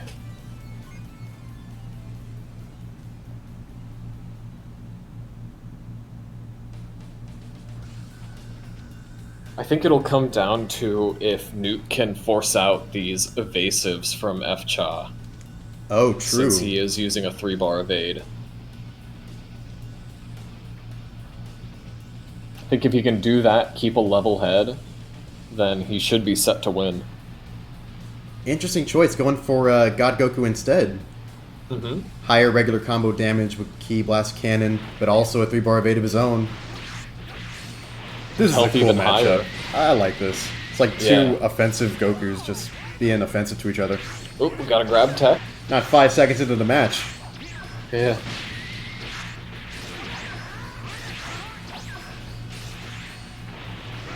Just stamina's looking pretty low. Newt's as well. No dice on that evasive, doesn't connect. Quick Kamehameha for some damage. It's actually pronounced a Kamiyamama. Shut up! Oh my goodness. Very nice power Ki Blast linking into the super for from FJA there. Yes. But now Newt's stamina's looking really low. His health indeed, but he does have the armor burst to fall back on. Should he get broken, get a nice stamina reset. Yeah, I think F-Cha made the right play here. Command knockback into ×10 Kamehameha. Forces out a limit burst from Newt. I think those grabs worked in favor of F-Cha. I mean, Newt's on low stamina, he's not regenerating stamina, it's wasting the burst timer. F-Cha just needs like 2 more quick neutral wins and a break, and that's it.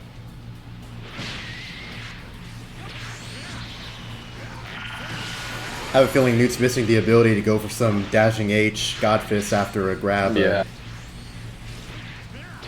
As it stands, I couldn't think of a closer match. Yeah. Oh, self-break from F-Cha. Quick ×10 Kamehameha. You're gonna see a limit burst. Oh no! Oh! But he just barely has enough time to get out. And sneakily takes away that game 1. Oh my goodness. I thought he was a goner. He probably thought he was a goner. Both broken, just going at each other. Kamehameha versus Kamehameha. That was super nice. And the set isn't even done. It's only just begun. It's not.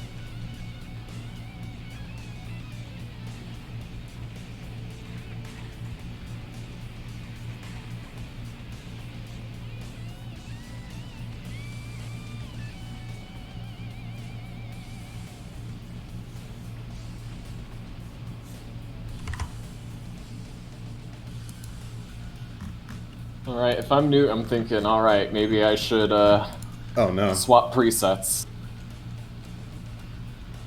Because, I don't think he got much use out of that Ki Blast Cannon too much. It was mostly Kamehameha doing damage for him. Oh, Let me just quickly remake the lobby here. Mm-hmm.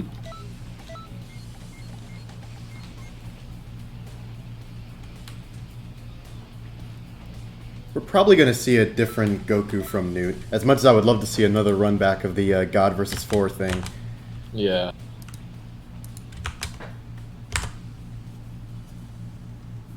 How do you feel F-Cha did against Newt's armor burst? I think he did pretty good. He put himself in a situation where, I mean, most of the damage Newt could do was grabs, which runs out the timer. Though you have to be careful with doing that against a Goku on World Tournament map, because Goku, if it's the grab is close to the wall, can still combo off of it. So I think overall he did pretty well against that armor burst. He didn't go for any breaks. You know, if he had broken Newt and then, you know, Newt had armor bursted, then that's just a free reset. So I think F-Cha did well. Alright, looks like we have Newt swapping over to the Buu Saga preset of Goku. Armor burst is off the table. Depending on how F-Cha plays this could be a much more difficult matchup or an even quicker one. Yeah. And F-Cha, he can stamina break now and then burst an eye with spread shot retreat. Grab. Burst dash, no connect. Too far from the wall. Oh, I like that vanish on Spirit Explosion. It might seem silly sometimes to vanish it, why would you vanish an evasive, but sometimes people can combo off of Spirit Explosion. And then you have to use an evasive or vanish for even more stamina. Alright, stamina's looking almost even. F-Cha just has like an extra bar. This is definitely a matchup between two characters of very fast dashing normals and elbows that they can use to cancel out of each other and just kind of get a feel, get for some pokes, and see how well they can get off. But the whole time, the stamina's being whittled down. Mm-hmm. Good P-block from Newt there. Again, stamina's still just about even, but now Ooh, Newt tried blocking that, and it ate up a bit of his stamina. Well, are we going to see a break? No break. Instead he goes for Super God Fist into Kamehameha for some damage. Doing a nice job B-blocking to shred some of Epcha's stamina. Super God Fist. Limit Burst from Fcha. Fcha really wants a perfect block here. Ooh, self-break. Instant transmission into Super God Fist. That's going to buy Newt a lot of time. Another Super God Fist. Oh, and that's basically a free reset for Newt. Oh no, but he teleports into the ×10 Kamehameha. Grab from Newt. And a Limit Burst to widen up that gap. I don't know if I agree with that. He was at full stamina. He didn't need to do that. But Newt takes game 2. We're heading into a game 3 situation.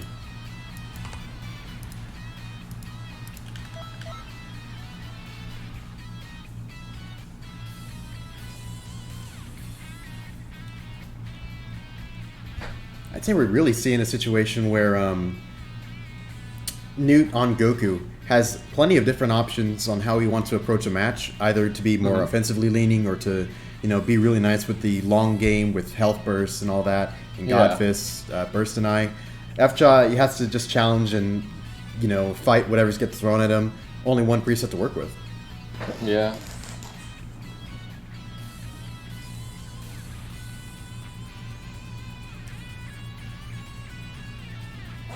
Yeah, Newt's sticking with the same preset. That's the correct choice, I believe. He did much better this fight with the Buu Saga set.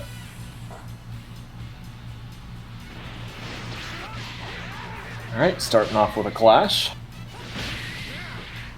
And a P block for Newt.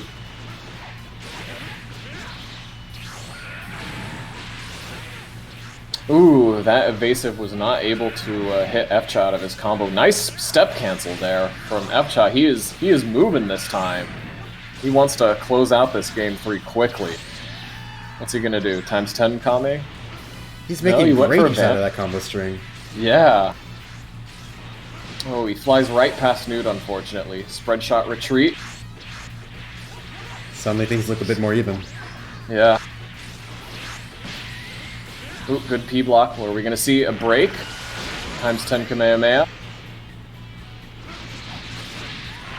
Oh, he's waiting out the Limit Burst. And there it is.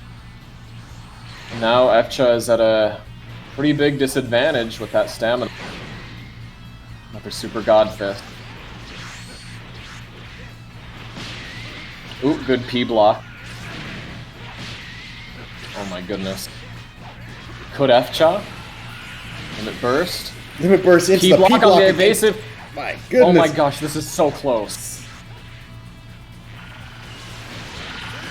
×10 Kamehameha. Newt evasives. He does not want to get hit by that, boosted by an attack Limit Burst.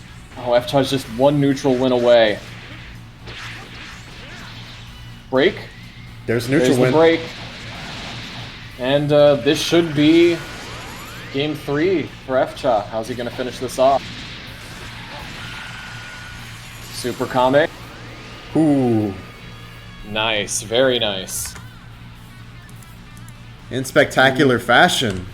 Yeah, that was really close. That really could have gone either way. Fcha takes the set. I love these matches, and I definitely look forward to seeing Fcha further along into the bracket. Yeah. Moves up to semifinals. Are we doing best of 5 in semifinals since it's single elimination? The bracket has it listed as best of 3, but we can always just double check with Psyker about it. Although I believe we still have one more match of, 2 more matches of quarterfinals. Indeed. Felix Pseudo and JJK Ladgros. Let's get the former into, that's what I like to see. Looks like they're already in. That's what I love to see. They're really. quick.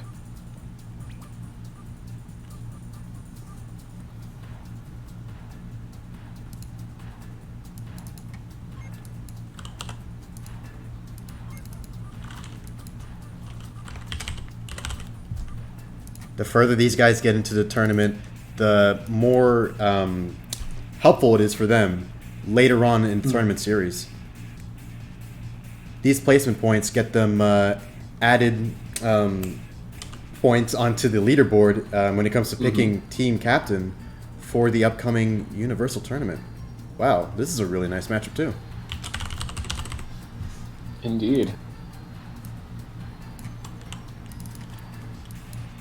We got two friends facing off against each other, Topo and Full Power Jiren. And it looks like this will be, or semifinals will be, best of 5. So we have that to look forward to. Indeed.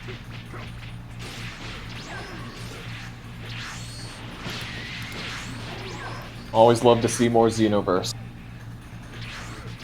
I love that. He was trying to just go for the raw armor break. Sometimes you just gotta go for it, my man. Oh, I'm surprised that landed. I feel like Felix should have been able to punish that self-break much easier. Oh, but there's that punish. Oh my god! That's that Topo soul. Yeah, comboed with Pseudo taking, I believe it's 15% more damage from the health burst. Felix gets broken, uses that opportunity to use a defense limit burst. Throws out an arm crash there. I like that. I do that sometimes with an armor burst. You can pretend it's 2018.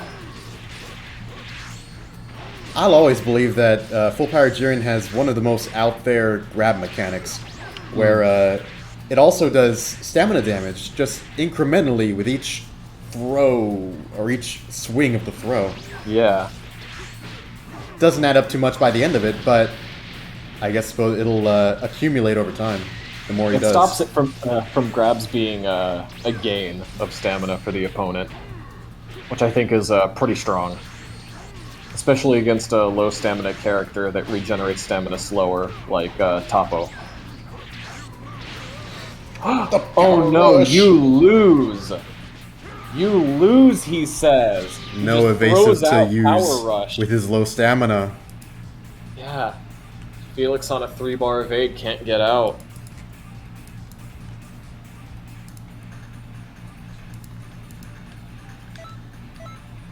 Kyle can assault, raw power rush. What is this world coming to? Yeah.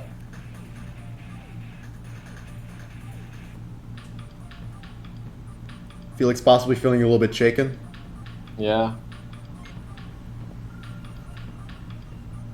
Full Power Jiren is one of those characters where, like, I don't know. I feel like, for me personally, it's hard to do well with him. But, like, man, he can just steamroll you sometimes. And you don't expect it. You never expect it. Big things come in small packages. And I'm sure you know a lot about that. Let's get into this game, too. We got Pseudo starting off with all the combo starters. Felix is, oh my god. Pseudo He has leading to in limit. dominating fashion. Sure, he's got the stamina reset, but here we are. Pseudo's not touched, and Felix is down a limit burst.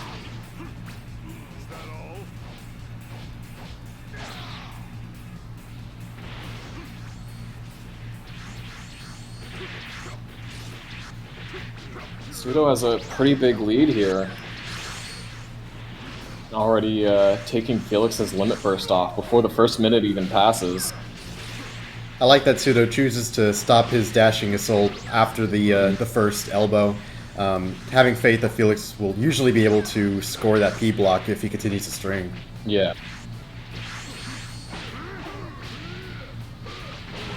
Oh, early limit burst from Pseudo. He doesn't want to use all of his stamina yet.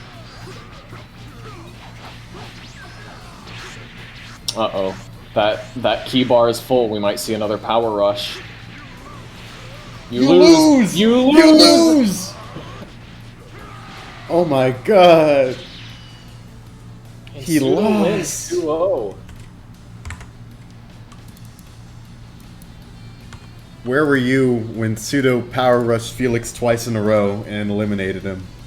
Indeed.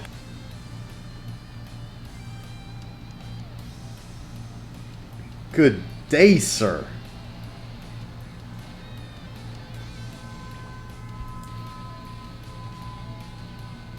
Still an incredible performance from Felix throughout the tournament.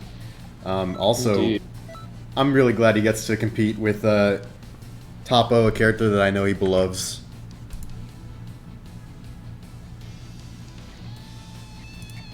Next up, JJK and Ladgros. Mm-hmm. Two guys that like to hang around each other, run some matches, as you do. Mm-hmm.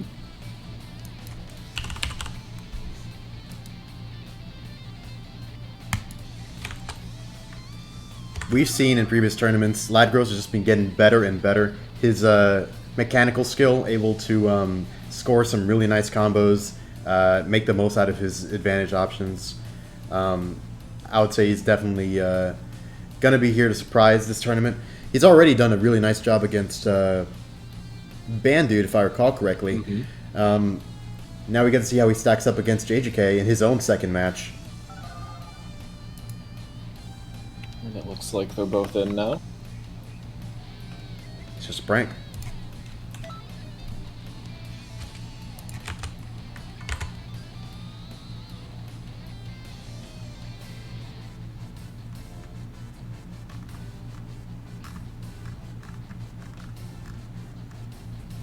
Are we having some issues here?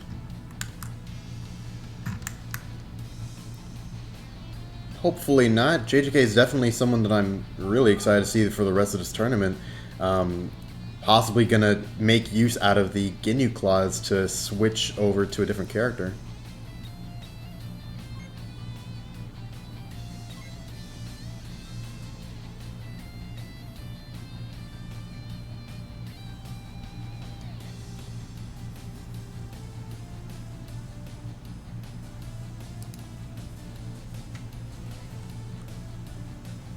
And indeed he does.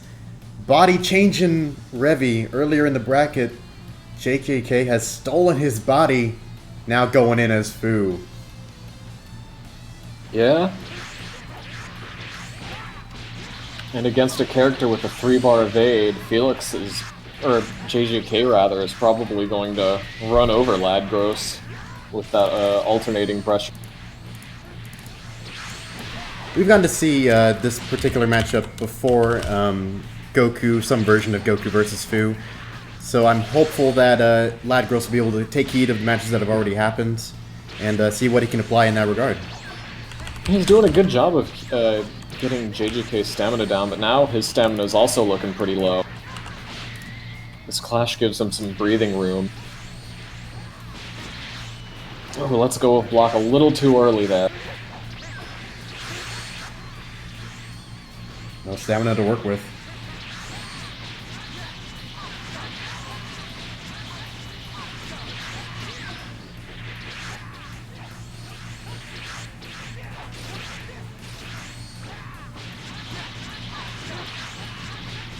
Oh, and the loops continue on.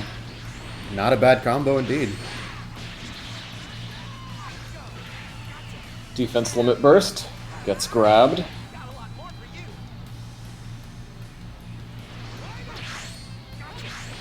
Ladgros tries to go for a grab of his own, unsuccessful.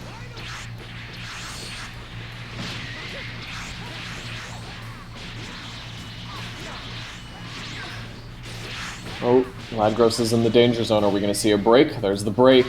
No more bursts to fall back on. And that's going to be game one.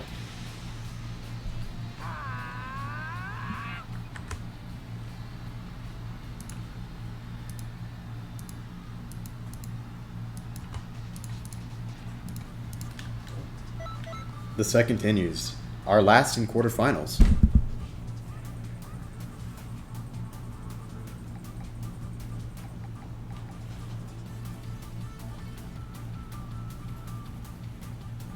It's an anxious moment for Ladgros. I'm confident he'll probably switch over to base Goku, but I'm not sure if he might switch off to a Goku who perhaps has an evasive better suited to get out of Fu's combos. He might just go for the Buu Saga. Yeah, I feel like that's the play here.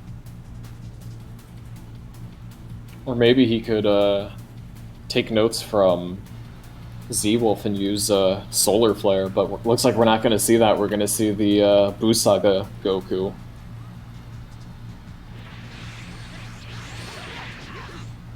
Lagros does a good job getting the first vanish of the tournament. Mm-hmm. Of the match. Yeah, I was going to say. But just as soon, JJK's got it recovered. Both these guys just trading, going on the offensive with each other. I guess an underrated aspect of Goku. Pretty nice health pool.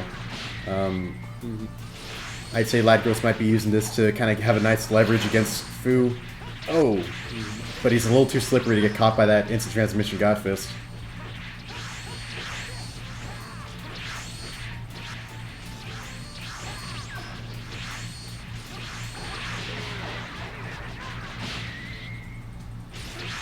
Yeah, Lagros is keeping his health up, and I think that's going to be key to winning this. Just not falling for Fu's Unga Bunga. Check out all those P blocks on his attacks there. Suddenly winning the stamina war against JJK is becoming more and more feasible. Yeah. Just has to close out this gap. Unfortunately caught in a bit of an animation there. Uh-oh, Lagros' stamina's looking low. JJK saw that Super Got This coming, blocks it.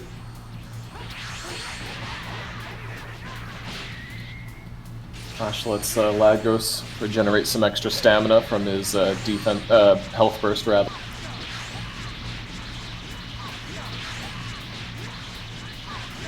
JJK closing out this health deficit. No break, not quick enough to get there. Oop, P-block break. Oh no! Oh, he was almost ready for that. Second time this tournament for Lagros, I believe. Definitely glad to see that he's got the... Oh! Break him! No! Break him! Just barely mistimed it. Broken. It won't break him. Alright, both players are reset.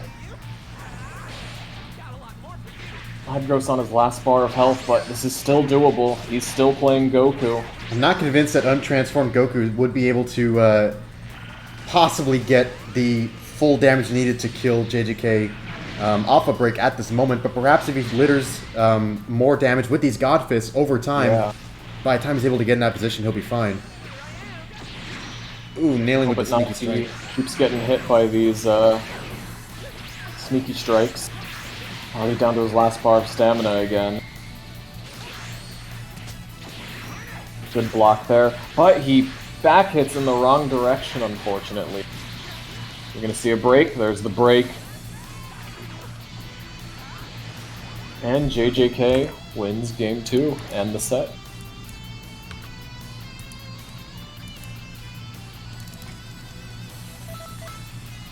Well done to Lagros for getting to this far into the tournament, but it ends here.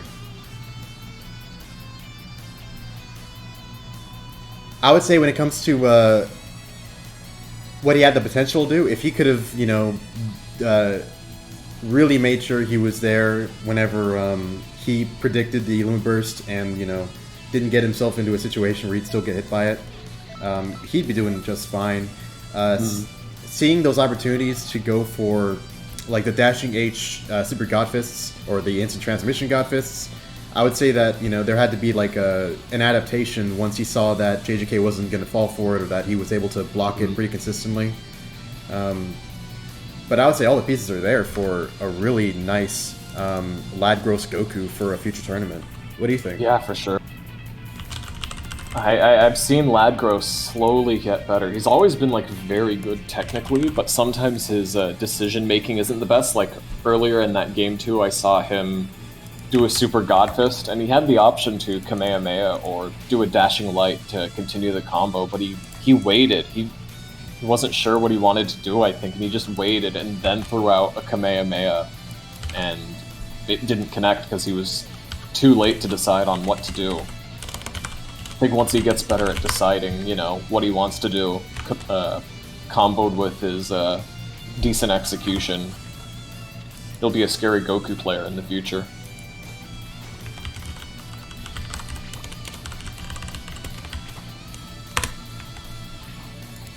Alright.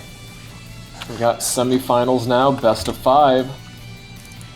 Pseudonym versus the Z-Wolf.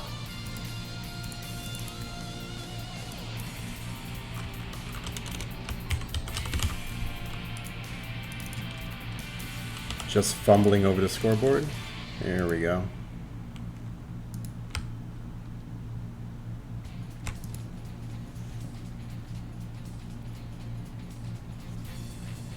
We're getting right into it. Full power Jiren going up against Goku. Cannon?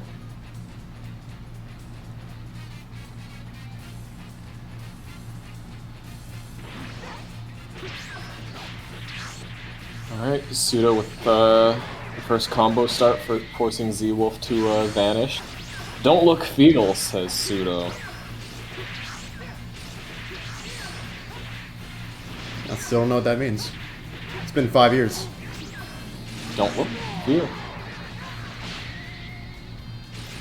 Z-Wolf had a bit of a stamina deficit here. Yeah, right now he needs to look at his stamina and feel out a way to regenerate some more. This is a pretty interesting Right now it's matchup. not looking good.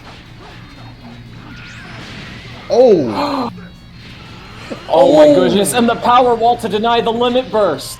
Oh my goodness. That's gonna be... That's it! I don't think he lives this. He does not! Was that under a minute? For all I know, it could have been under 30 seconds.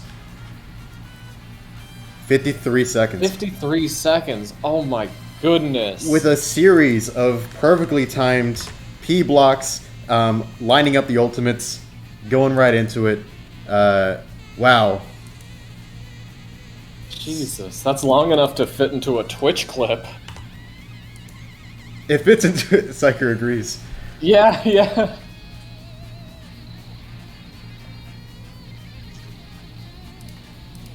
My man's getting here clipped. It's no worries for our contestants, though. As we are now in the semifinals, these will all be best of 5 matches from here on out. Mm-hmm. Z-Wolf has time to, you know, shrug off this loss, adapt, and potentially bring it back.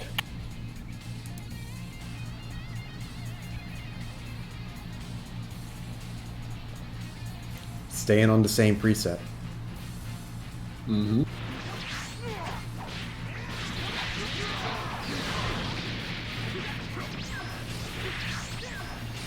Honestly, if I'm Z-Wolf, I'm considering maybe I should try, what's it called? Solar Flare again. I feel like he made great use of that earlier. And I feel like something like that would slow down Pseudo's just Insane crazy damage output. Yeah. Oh! I guess the No armor there. disadvantage Not having it the on a super. version. Oh, that was nice. Oh no! The reverse burst dash hits the wrong way and breaks Pseudo's guard. Pseudo limit bursts. Both players have used their limit burst now. Z-Wolf possibly now in the advantage, depending on how much Yeah. longer Pseudo's health burst will go on for. Yeah, but right now stamina is just about even, and with no limit burst this could go either way. Good vanish on that Super Godfist. Z-Wolf's already down to his last bar and a half. Oh, is that going to be a break? No break just yet. I think... Is Pseudo going for the Power Rush finish? He could Surely very not. well be. It would be so dangerous if you were. Uh-oh. Oh, he could have done it. There's the break. What's he gonna do? There's the Power Rush. Game 2 goes to Pseudo. I just think it's funny how that works, but when I try Sign of Awakening...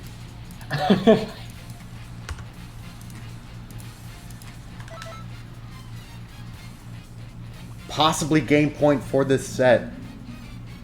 Kenzie will bring this back. What's he gonna do? Is he gonna swap presets? Is he gonna stick to Busaga Goku? That was much closer, he could definitely do it, but... We'll see what he opts to do.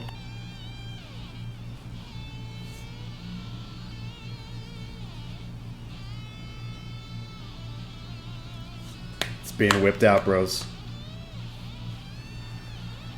Oh, I believe that was a preset swap from Z-Wolf. Yeah, he's going for the shirtless preset. But he's already getting hit. He's already losing stamina. Back hits the wrong way. 2 bars of stamina, finally gets a hit in. Would you advise the use of any form of Kaioken on this preset in this situation? I mean, he just has to use so much stamina. Absolutely not. Absolutely not. We're gonna see a break. Goes for the break, but gets denied by that limit burst. Another break. Oh my goodness. Su dominance. Full power energy wave super version. What's he gonna do now? Another one. And Su dominance with the 3-0 against Z-Wolf, moving on to Grand Finals. In less than a minute, even quicker than game 1, 49 seconds. Another Twitch clip. A bittersweet conclusion for Z-Wolf's run in the tournament. But while he was here, man, he brought in some fire.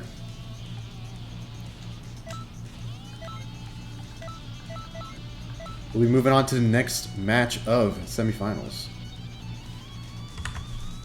Yes, we have F-Cha and JJK. We have F-Cha on the Super Saiyan 4 Goku, and JJK body swapped from Ginyu to Fu.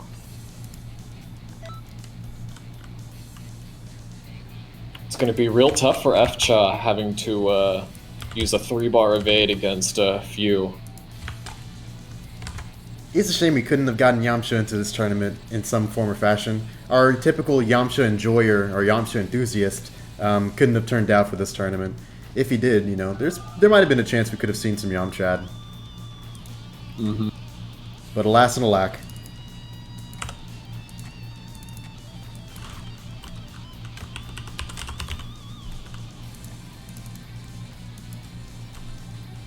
Got JJK in here, just looking for F-Cha.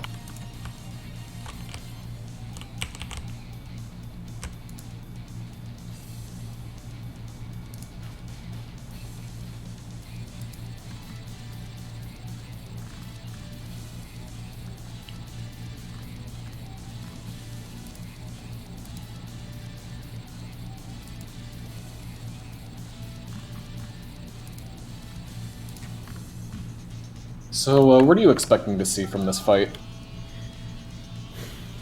I would say that out of all the contestants here, I want to say that F-Cha could be the most adept at getting into Fu's face and just really giving him a hard time. P-blocks in neutral, you know, without question. Yeah. This might be an opportunity where we could see JJK start to kind of take advantage of, you know, the Confusion Blade into stamina recovery move, going for that a little bit more often. But I think, you know, we might actually see JJK be the one on the back foot here. Perhaps a lot of players have gotten much better at P-blocking Fu. But right now, it looks like F-Cha's getting P-blocked.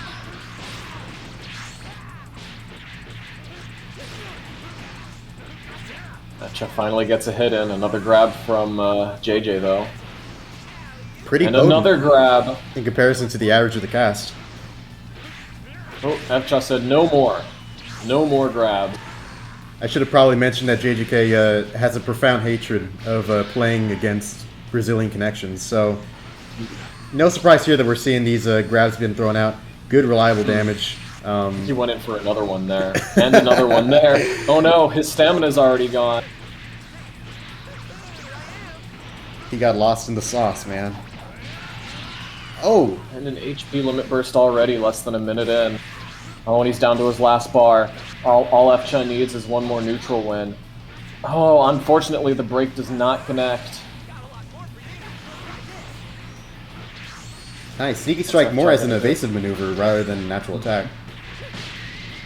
Good P block there. And that's a break. That should be game 1 for F-Chow. What's he gonna do? The knockdown. The super Kame. Oh, I don't know if that's gonna KO. Oh! Just barely missed the snipe. missed. Ooh! F-Chow is probably real shook perfect blocking that fully charged LH. He's in trouble now. Oh, Yeah. but he's actually able to still get some... Being in juggle, of course, gives him increased stamina recovery in spite of the fact that the attack burst normally reduces it. I don't know if I agree with what JJK did there. I feel like... Oh, wait, nope. He was right all along to keep that seal on. Great comeback from JJ there. The first point of the set goes to JJK. Yeah.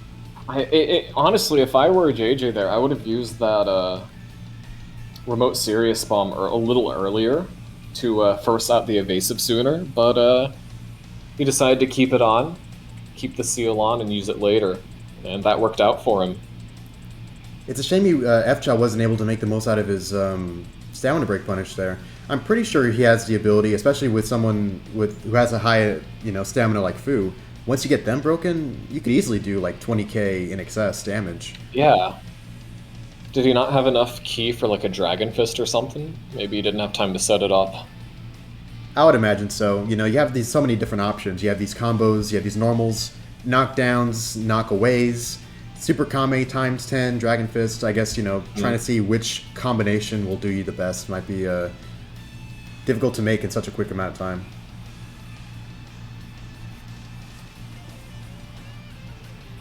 Alright, game 2 of this semifinals match begins. F-Chow with the first combo start.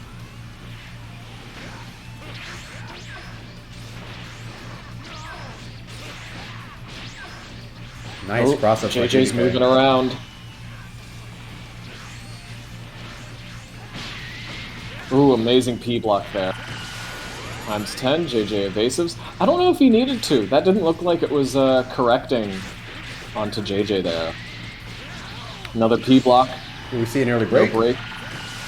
Times 10, doesn't connect. JJK certainly smells blood in the water here. Oh my goodness. This is so close. Oh, he got crossed up there. P block on the LH. I don't know if that was fully charged or not, but oh my goodness. Times 10 Kamehameha does a lot of damage. JJ's probably thinking about limit bursting soon. Another one. Good grab there from JJ. What's JJK's Actually, win no, condition I don't here? know if I agree with that. There's the limit burst, yeah. What's F-Chow gonna do? JJ able to regenerate some stamina since he's using a health limit burst.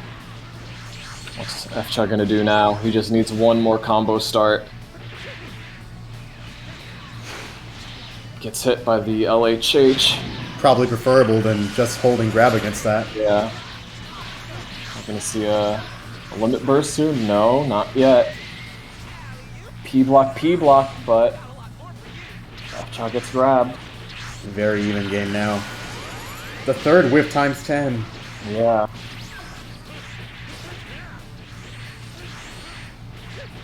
JJK still got to vanish in the tank, but F-Chow doesn't. Oh, this is not good for F-Chow.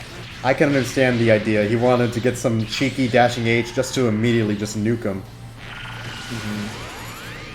Gets clipped a little there. Just a taste. Oh, I think that's gonna be it. Oh, nope, no break. Cancelled, but not good. Doesn't connect.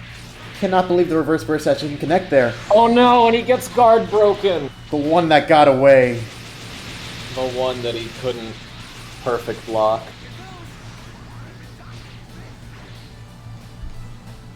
And JJ is up 2-0 in this best of 5.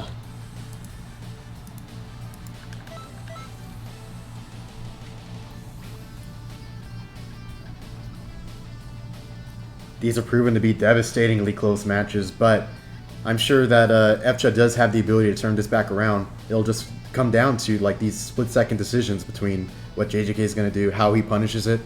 Yeah. It's a shame we haven't seen too many limit burst level. punishes on FCHA's part this tournament, or at least in this particular set. Usually he's much better at punishing these limit bursts. But this might all just be another side effect of such high-paced matches. Something that undoubtedly works to JJK's favor here.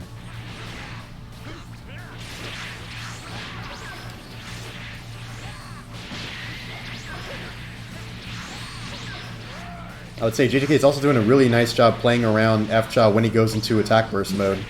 That could easily be an opportunity where FCHA can make a massive comeback, but he's staying pretty wise about it.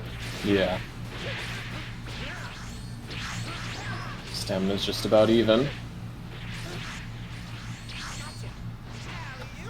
Grab from JJK. Perhaps he was stuck in the block stun, so he couldn't have done too much. Oh, FCHA is real low on stamina. Oh, falls out of that combo. That's going to be huge for FCHA.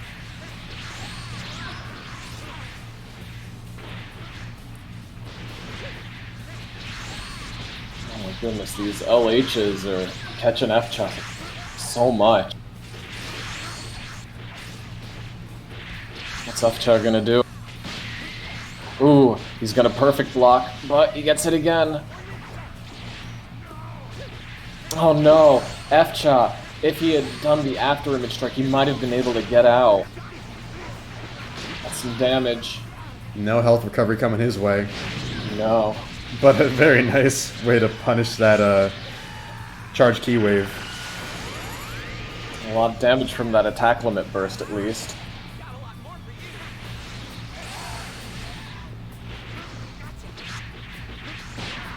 Alright, now FCHA really needs to... Oh no, that's it. That's it. Oh no.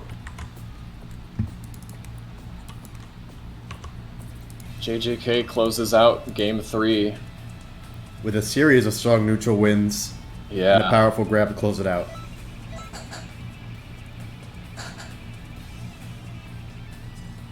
I agree, Psyker. I'm really bad even now.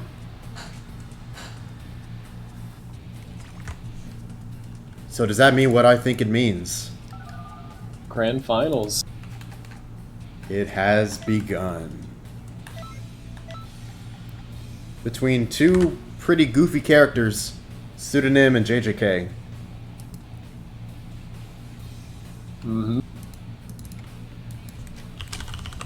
We got Pseudo on the full power Jiren. And JJK on the Goku. Oh, Fu. Yes. Excuse me. Well, I have a feeling we won't see too many more of those raw power rushes to close everything out. But who knows? Maybe Pseudo will surprise us one more time.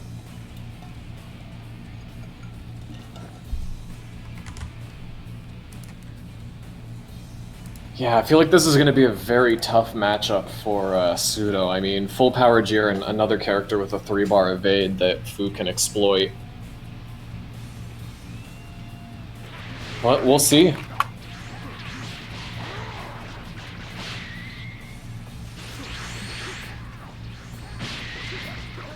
Another P block from Pseudo, very nice. Doing a pretty good job staying ahead of JJK's movement. Yeah.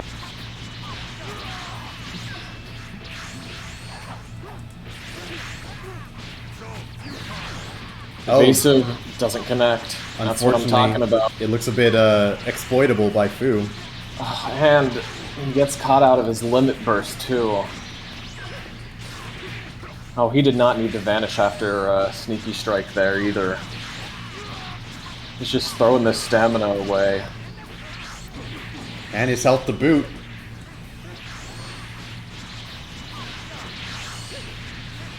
Oh my goodness.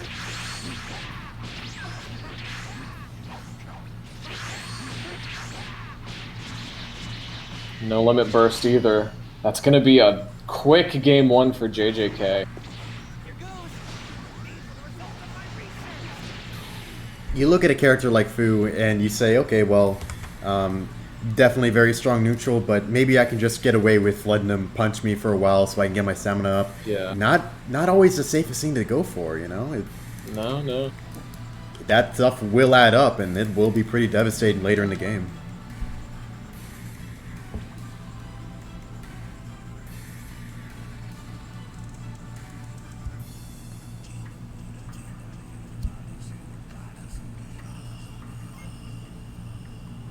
Betsuda will have a precious few seconds to review the match in his own head, come up with a new game plan, a new strategy. I feel like he was doing really strong in the beginning, but I don't know, then he just let himself get hit more. Maybe he started getting a little impatient. He saw that he was getting JJK stamina low, got a little excited, maybe took more risks. Oh, JJK starts off with a jumping light heavy attack. Untouched so far.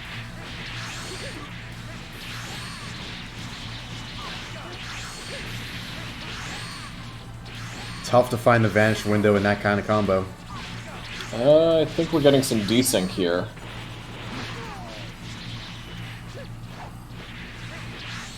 Let's see if it's recovered. Perhaps. Ooh, good P block there. Glad that Sudo's getting more wise to the somewhat gimmicky supers that JJK will be throwing out. Yeah. Sneaky Strike is something that you usually don't see used offensively too often. People usually use it to recover after self-breaking, but JJK is using it very well here, offensively. Oh, Sudo got stuck in slow turnaround. Unfortunate.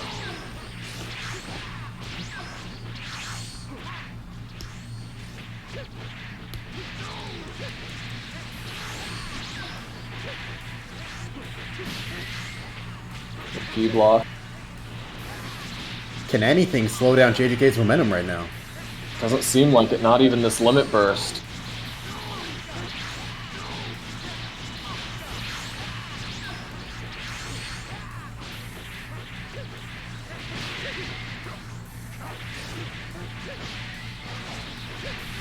That stamina's looking low, though. What's Sudo gonna do? We're gonna see a break, maybe a power wall.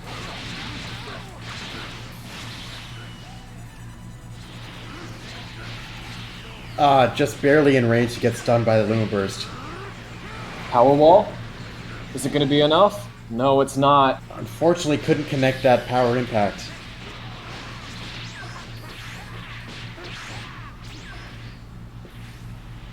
If it did, we might be singing a different story. Yeah, I think this is just about it. It's so hard to recover from a position like this. And JJK is up 2-0.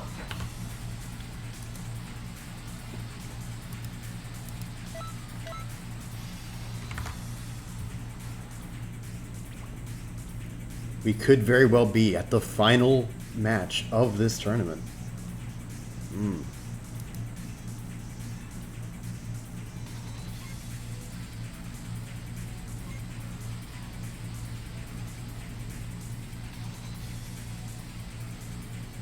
Fu is a character that I've got to admit I don't have the most experience against either. It's so weird to kind of figure out what pace he plays at. You know, he's always throwing something out. Yeah. I guess you could say it's fast-paced, but what works best against that? I guess he kind of has something against everyone. Yeah.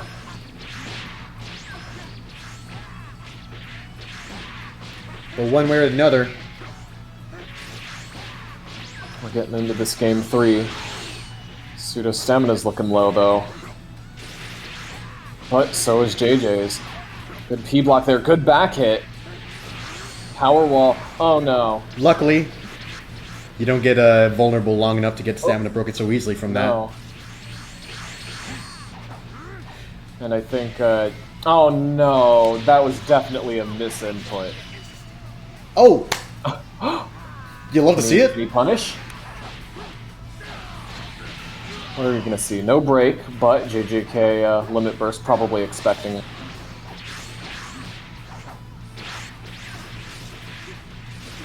I don't imagine there's too much Pseudo could have done. He doesn't have that many evasive kind of supers he can use to just throw out, aside from just waiting and trying to block it, but...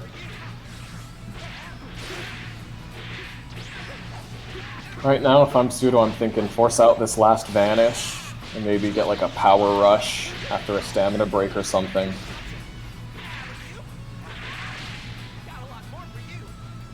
The thing you do not want to happen is to let him get a little bit more, or to let him score just a few grabs.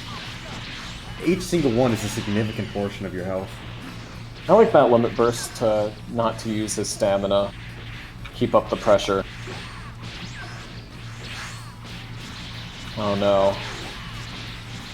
Oh no, he's getting looped. Pseudo just can't close it out. Another grab.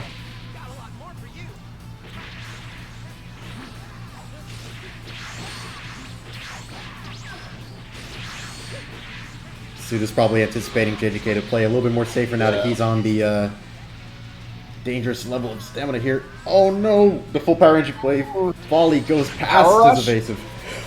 The power rush! No evasive out.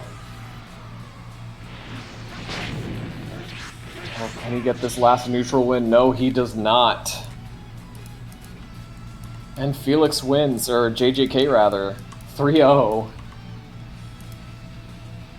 We have our winner of the tournament. Goodness gracious.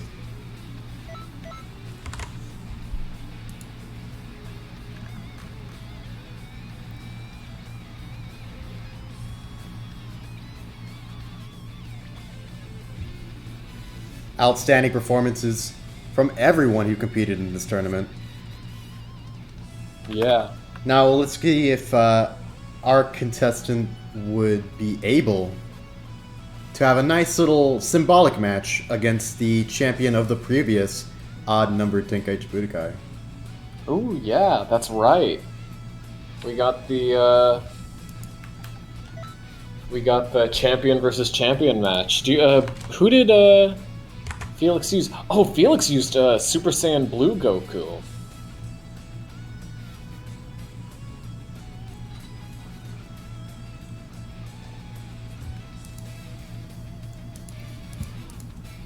When is the next one of these tournaments? Indeed. 25th of September. 2 weeks' time. We're in the middle of our Running Down the Snake Way tournament series, where we're going through just back-to-back tournaments, all going into the next anniversary of Xenoverse 2's release. So while we wait for our contestant, our former champion Felix, to join the lobby, we can tell you all about it. This tournament was more focused on the non-mentor side of the basic cast in the game, but this next tournament will be focused on the mentors. So everyone that has a customizable preset among the regular cast, minus some banned characters, will be available to you to play. And then after that, I believe that'll be getting into the Universal Tournament qualifiers. Indeed. I am real excited for that one. It's a much more open kind of tournament. We don't limit based on CAC or cast or whichever the heck.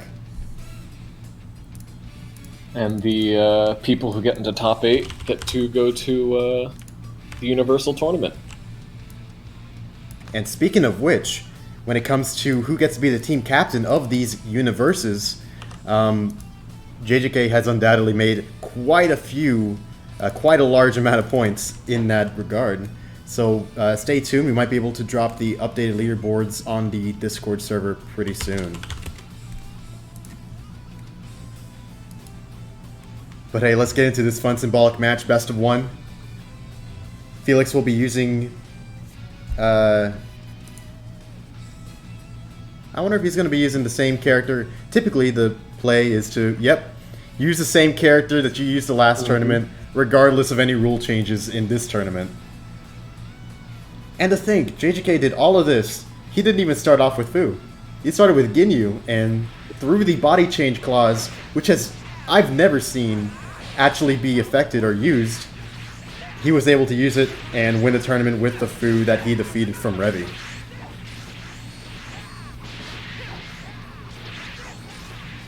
Alright, let's see what Felix will do here.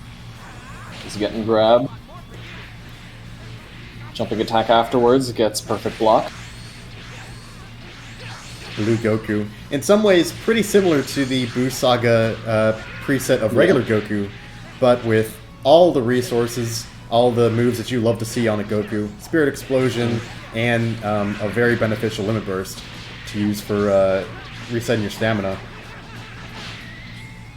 Really, he's got it all, and that's probably why he didn't get invited to this particular tournament. Blue Goku. Another grab. Ooh, very good P block there. Shame he couldn't go for a grab there. But suddenly, stamina game is very even here. Self break. What's he gonna do? Instant transmission? No burst required. Nope. But it looks like JJK's taking advantage of that. Oh, there's the burst. Perfectly timed to get rid of the bulk of the damage. Mm-hmm. Only 1 bar left of health.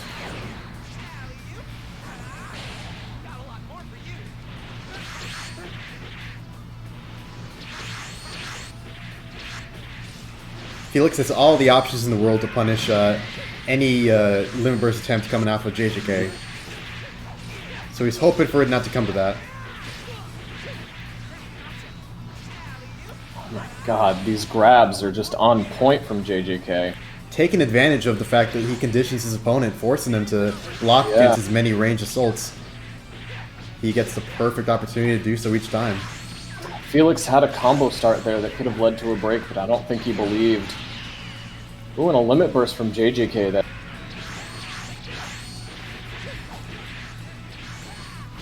Could this early burst help Felix, or could it further cement JJK's lead?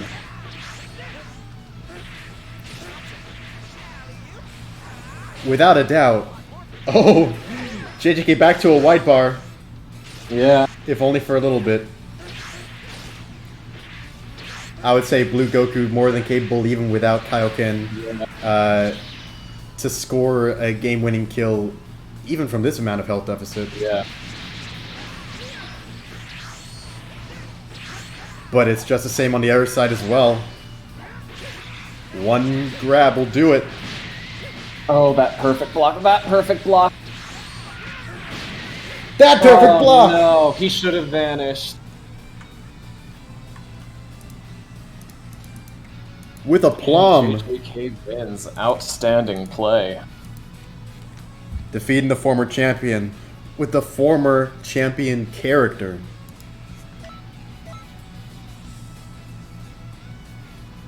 That concludes the 18th Tenkaichi Budokai. And what a crazy tournament it was. Indeed. Man. Everyone played so well this tournament, I feel like. I agree. I really love seeing everyone, and even the new people, you know, we got to see a little bit of them, and they were also just, you know, a delight to watch. There are so many clips from this that I am planning on saving very soon. Indeed. Very thankful for all of you guys for coming out and for watching us play with this little anime game. Any last thoughts, Richao? I'm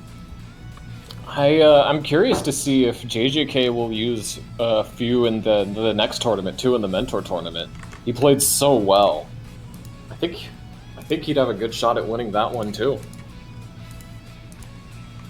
2 weeks time. That is when the next tournament will be.